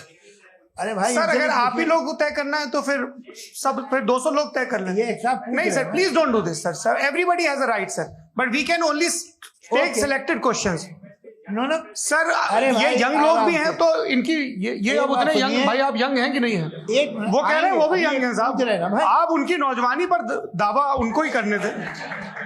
हाँ मुफ्ती साहब, आप यंग, हाँ पूछिए। अरे भैया, सर, मेरा सवाल ये है। कुछ इनसे भी तो पूछो। जी हाँ, नहीं, बस आपसे एक सवाल है। जैसे थीस्टों के पास, अपने जो ईश्वर को मानते हैं, उनके पास अपने सोशल गेट टुगेदर्स हैं। 5 रोजा क्रिसमस आने वाला है, होली है, दिवाली है, ईद है। एथिस्ट क्या ऑफर कर रहे हैं? मतलब मैं इनकी दुकान से बोरूं, मैं आना चाहता हूं उस तरफ, पर मैं अट्रैक्ट नहीं हो पा रहा हूं। मैं सोशल गेट टुगेदर्स क्या है आपके पास? वो ये कह रहे हैं कि जो धार्मिक लोग हैं, अलग अलग धर्म के लोग, उनके उत्सव त्योहार, कॉन्ग्रेगेशन बहुत हैं। अब आपको मैं एक सुनाता हूँ, यहाँ हिस्टोरियन भी बैठे हैं। मृदुला जी, आप बताइएगा सही है क्या? ये एक कॉन्स्टेंटाइन, एक ग्रीक रोमन बादशाह था, जो क्रिश्चियनिटी आने के 400 साल बाद उसने डिसाइड किया कि मैं क्रिश्चियन हो जाऊंगा, मेरी पूरी स्टेट कैंसिल हो जाएगी। उस जमाने में ऐसे ही होता था, राजा जो धर्म इख्तियार करता था वो जनता भी कर लेती थी। इसलिए कि वो हो गया था बैंकरप्ट, और उसे जो मेडिटेरियन कोस्ट के रिच क्रिश्चियन वो थे मर्चेंट, उससे पैसा चाहिए था। तो उसने कहा यार क्रिश्चियन हो जाओ। तो उसने अपने वजीर से कहा कि भाई ये हिस्ट्री है कि अब हम लोग क्रिश्चियन हो जाते हैं। पहले सर हो जाएंगे, कोई प्रॉब्लम नहीं है, लेकिन एक प्रॉब्लम ये है कि 17 दिसंबर से 25 दिसंबर तक जो पेगन फेस्टिवल होता, जो पेगन जो फेस्टिवल होता है वो बंद हो जाएगा, इसलिए कि हम क्रिश्चियन हो गए तो होगा नहीं। तो वो बच्चों को बहुत बुरा लगेगा, पब्लिक को बहुत इंजॉय करते हैं, खासतौर से 25 को मेन डे। उसने कहा ये तो सही कह रहे हो, ये जीसस क्राइस्ट की पैदाइश कब थी? कहते साहब वो अप्रैल में थी। नहीं, कट करो, वो 25 दिसंबर को है। ये हकीकत है। और 400 साल बाद क्रिश्चियनिटी के अप्रैल से दिसंबर ले आए, और इसलिए कि यहाँ पेगन फेस्टिवल होता था। अब मनाते हैं आप आराम से। ये जो सारे फेस्टिवल हैं ये रिलीजन थे। हर एक को एक इंटरटेनमेंट डिपार्टमेंट चाहिए होता है अपनी कंपनी चलाने के लिए। तो ये रिलीजन ने, ये सेकुलर त्योहार थे जिन्हें रिलीजन्स ने ले लिया है।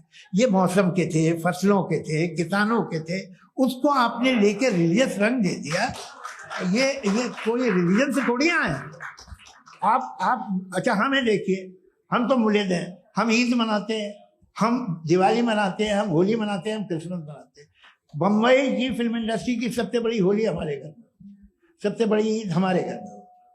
वो हमारे सोशल वो है, हमारे हेरिटेज है। ऐसा थोड़ी है कि we will throw the baby along with the water. ये तो अच्छी चीज है, इन्हें रखो, जो बेकार है फेंक दो। जी हाँ, हेलो जी, मेरा सवाल नादवी जी से है। जैसा कि आपने बोला कि गॉड टाइम के भी परे है और गॉड इतनी कॉम्प्लेक्स चीज है कि उसे ह्यूमन माइंड समझ नहीं सकता, और गॉड ने अर्थ पे फ्री विल भी दे दी है, तो आप अपना वक्त जाया क्यों कर रहे हैं गॉड के बारे में बात करके? अपन को तो बात करनी चाहिए कि सोसाइटी को बेहतर कैसे करें। जी, मैं गॉड वही बताता है सोसाइटी को कैसे बेहतर करें। अभी मैं आपका जवाब देता हूं। आपने कहा कि टाइम पे वो एग्जिस्ट नहीं करता, मेरा सवाल ये है कि जैसा आपने बोला कि गॉड बहुत ही कॉम्प्लेक्स चीज है। मैंने कहा ही नहीं कि कॉम्प्लेक्स है, तो आपके अल्फाज है। कॉम्प्लेक्स का लफ्ज गॉड के लिए सुइटेबल नहीं है। क्यों? क्योंकि कॉम्प्लेक्स वो चीजें होती हैं जो ऑब्जेक्ट हो। God is not an object जिसको आप इंस्ट्रूमेंट के जरिए लेबोरेटरी में जाके टेस्ट करें, oh it's very complex. No, वो कोई कार का इंजन नहीं है। वो फिलोसॉफिकली नेसेसरी बीइंग ऐसी बीइंग है जो सिंपल बीइंग है। हाँ, आप उसको मुकम्मल तौर पे उसकी तमाम हिकमतों को जान ले और हर चीज को जान ले, ये पॉसिबल नहीं है, क्योंकि वो ऑल वाइज है, आप ऑल वाइज नहीं है, और वो खुदा है, वो आपको सारी चीजें बता दे, ये जरूरी नहीं। मेरा सवाल ये नहीं था, मेरा सवाल ये था कि जब गॉड इतना परे है इस दुनिया से कि उसने अर्थ पे फ्री विल भी दी है, हम सब ह्यूमंस की फ्री विल है, और जो सोसाइटी में हो रहा है वो अपन लोग डिसाइड करेंगे, तो अपन लोग डिसाइड नहीं करेंगे ना, अपन लोग डिसाइड नहीं करेंगे। गॉड जो है, गॉड ने वो उसकी जात, उसकी एग्जिस्टेंस टाइम एंड स्पेस से परे है, लेकिन वो हमारा टेस्ट ले रहा है और उसी गॉड ने हमें बताया कि तुम्हें क्या करना है क्या नहीं करना है, तो जाहिर है उस गॉड की बात सुनेंगे ना हम। वो पीछे एक चश्मा लगाए जो मैम खड़ी हैं, उनको दीजिए। हाँ आप जी जी बिल्कुल आएंगे। देखिए मैं कोशिश कर रहा हूँ सब तरफ जाने की। हाँ उनको दीजिए माइक। जी हेलो सर, मैं ओमनी प्रेजेंट नहीं हूँ, टाइम पाबंद हूँ और जहां तक कोशिश कर सकता हूँ करूंगा। जी अपना नाम बताइए। मेरा नाम उर्सुला है, मैं दिल्ली यूनिवर्सिटी की एक स्टूडेंट हूँ और मैं स्टूडेंट फेडरेशन ऑफ इंडिया से हूँ।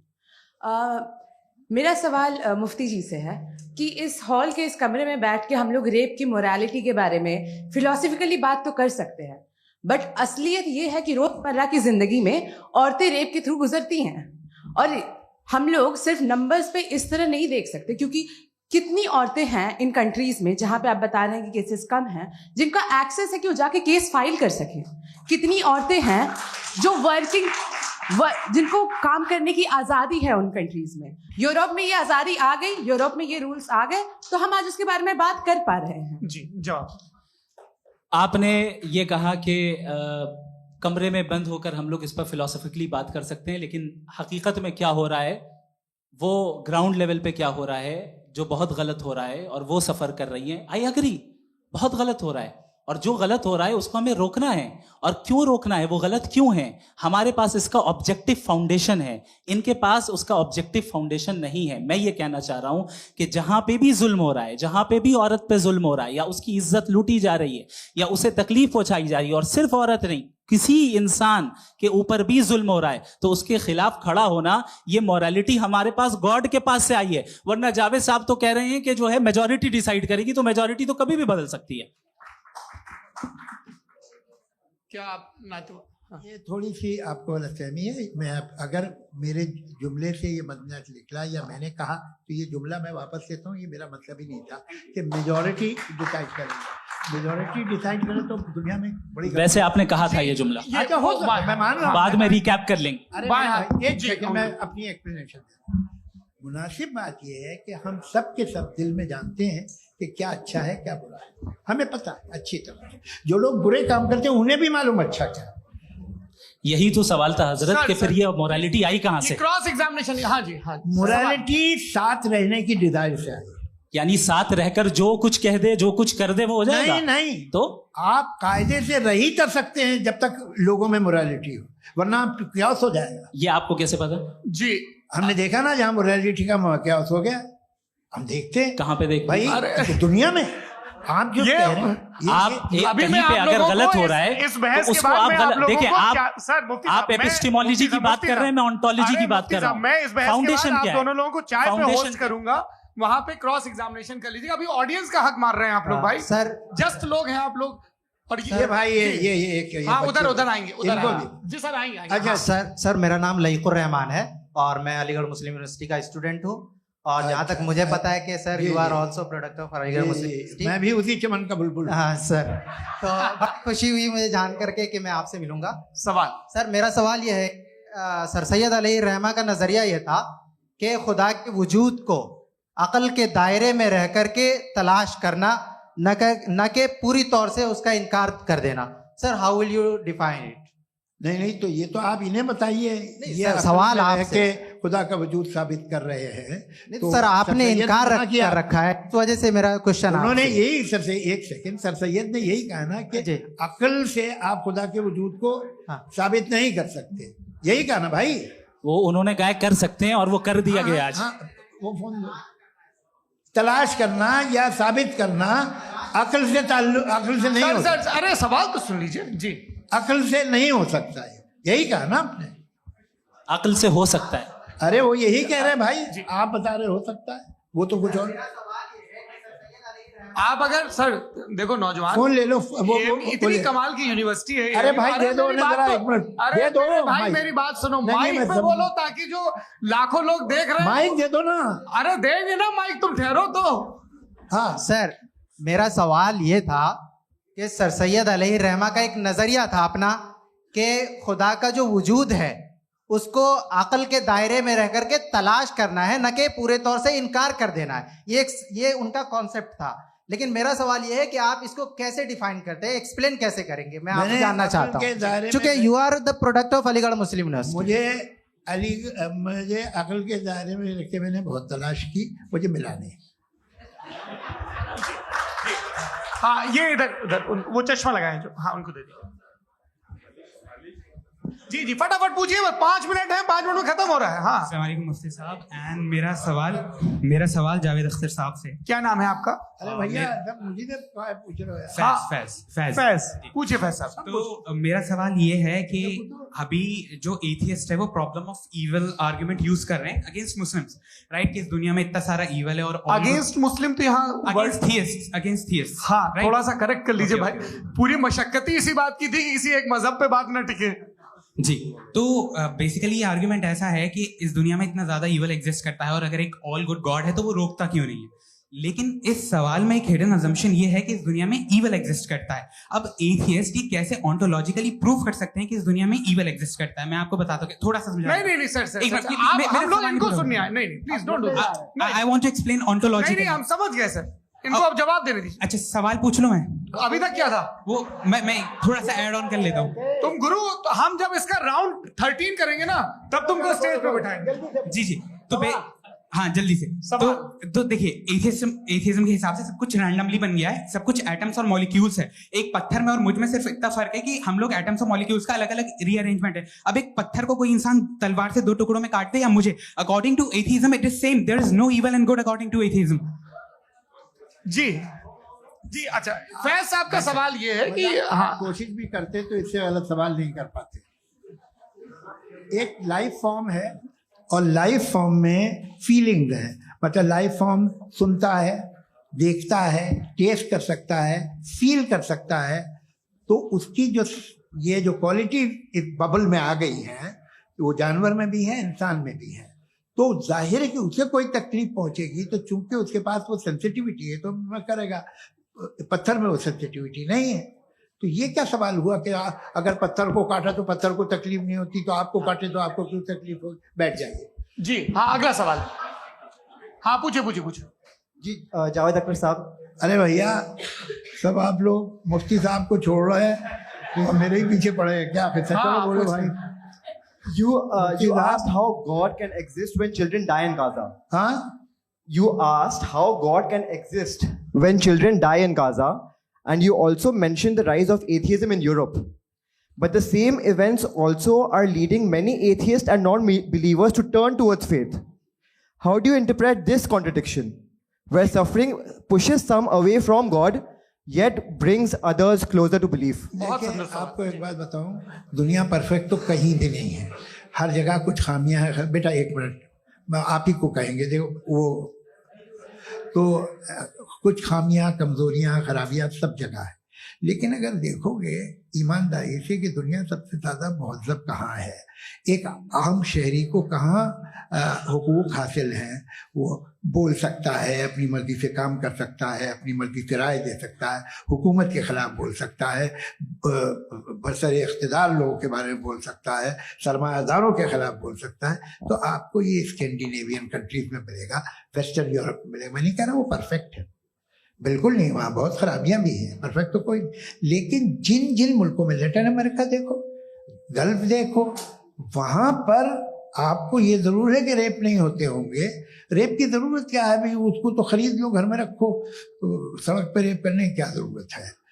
मगर सुनिए सुनिए सुनिए, मगर हकीकत ये है कि वहाँ शख्सी आज़ादी राय देने की, बोलने की नहीं है। जी, ये एक आखिरी सवाल मुफ्ती साहब से। हाँ मैम, इनको माइक दीजिए। शुक्रिया। मेरा नाम मनीषा है, मैं हरियाणा से आई हूँ। मैं मुफ्ती साहब से एक बात पूछना चाहती हूँ। आप बार बार जावेद साहब को कॉन्ट्राडिक्ट तो कर रहे हैं कि आपने ये कहा, ये कहा, लेकिन आप भी अजम्पशंस के बेसिस पे बात कर रहे हैं। आपने खुदा के होने का कौन सा प्रूफ पेश किया है, खुदा की एग्जिस्टेंस का? अब इस सवाल को अलग रहने दीजिए, कौन एथीस्ट है कौन नहीं है। और दूसरी बात जो आपने एक छोटी सी कही थी कि ये फ्री विल का इस्तेमाल करता है इंसान अपनी, लेकिन इस फ्री विल का इस्तेमाल में मतलब खुदा ने ये दे दी सबको ये इजाजत कि वो कितना घिनौनापन और कितनी ज्यादा खराब से खराब तरीके इस्तेमाल कर सकते हैं। जवाब सुनते जी। आप फ्री विल को मानती है ना, या अब कहती है कि फ्री विल नहीं है ना? मानती है ना? तो अब आपके पास इसका कोई एक्सप्लेनेशन नहीं है कि अगर एक इंसान उस फ्री विल का इस्तेमाल करके गलत काम कर रहा है और बच के अच्छी जिंदगी गुजार के निकल जा रहा है, उसका कोई रिकॉम्पेंस नहीं है। हमारे वर्ल्ड व्यू में जो इंसान गलत काम कर रहा है उसको भी रिकॉम्पेंस यानी उसका बुरा बदला मिलना है, और जो सही काम कर रहा है उसको सही बदला मिलना है। लिहाजा जो फ्री विल है वो इस तरीके से है कि एक लिमिटेड टाइम तक खुदा ने मोहलत दी है। ऐसा नहीं कि छूट दे दी, जो करना है करते रहो हमेशा। वक्त आएगा जब एग्जाम का टाइम खत्म होगा तब रिजल्ट आएगा, दौराने एग्जाम जबरदस्ती आपको नहीं बताया जाएगा। अरे भाई एक सेकंड, जी एक सवाल मुफ्ती साहब से मेरा। सर मैम मुफ्ती साहब से जी जी, हाँ मैम रुक जाइए, आपसे फोन, आप इसके बाद आपसे यही रहेंगे वो। हाँ बोलिए। मैं मुफ्ती साहब एक ही सवाल करता हूँ कि अगर जो हो रहा है फ्री विल से हो रहा है, और एक दिन बरोज़ क़यामत इंसाफ होगा मैशर में वगैरह वगैरह, तो दुआ क्यों मांगते हैं लोग? दुआ मांगते हैं इसके मतलब है अभी भी उसने ये डिपार्टमेंट रखा है कि मैं रोजमर्रा की जिंदगी में बिल्कुल बिल्कुल ही कैन। तो तुम कैन हो, तुम मुझे नौकरी दिला देते हो, मेरे बेटे को ग्रीन कार्ड दिला देते हो, और 45,000 बच्चे मरते उन्हें रोकते नहीं हो। नहीं तो क्या आप ये कह रहे हैं कि इस दुनिया में जालिमों को कभी पकड़ ही नहीं होती है? अरे जो भी पकड़ होगी वो बच्चे रोते हैं। बिल्कुल, देखिए मैंने अपने ओपनिंग स्टेटमेंट में यही कहा था कि जनाब जावेद साहब सिर्फ इमोशनल आर्गुमेंट देंगे। This is an emotional argument. ये छोटे मोटे इसके पीछे का रीजन मैंने बताया क्या है। देखिए मैं बार-बार यहाँ पर मैंने बताया मंच से आप लोगों को सज्जनों इसलिए कह रहा हूं ताकि थोड़ा सा आपके कॉन्शियंस पे जोर रहे कि आपको ऑर्डर बचा के रखना है। वक्त तय हुआ था, ये वक्त पूरा हुआ, आपने इतने धैर्यपूर्वक सुना, मैं आप सबका बहुत बहुत शुक्रगुजार हूं। यदि इन दोनों विद्वानों की इच्छा होगी तो कभी हम इस बातचीत का राउंड 2, राउंड 3, यही तो देखिए खूबी है इंसान की कि बहस मुबाहसे में वो पड़ा रहता है। आप लोगों ने बड़े धैर्य का परिचय दिया, बहुत बहुत शुक्रिया। इसी के साथ ये बातचीत यहाँ पे आप लोगों को मैं एक बात बता दूं, ये सारी बहस हो गई, अब मुफ्ती साहब और बड़े मुफ्ती साहब इन साथ के साथ मैं खाना खाने वाला हूँ।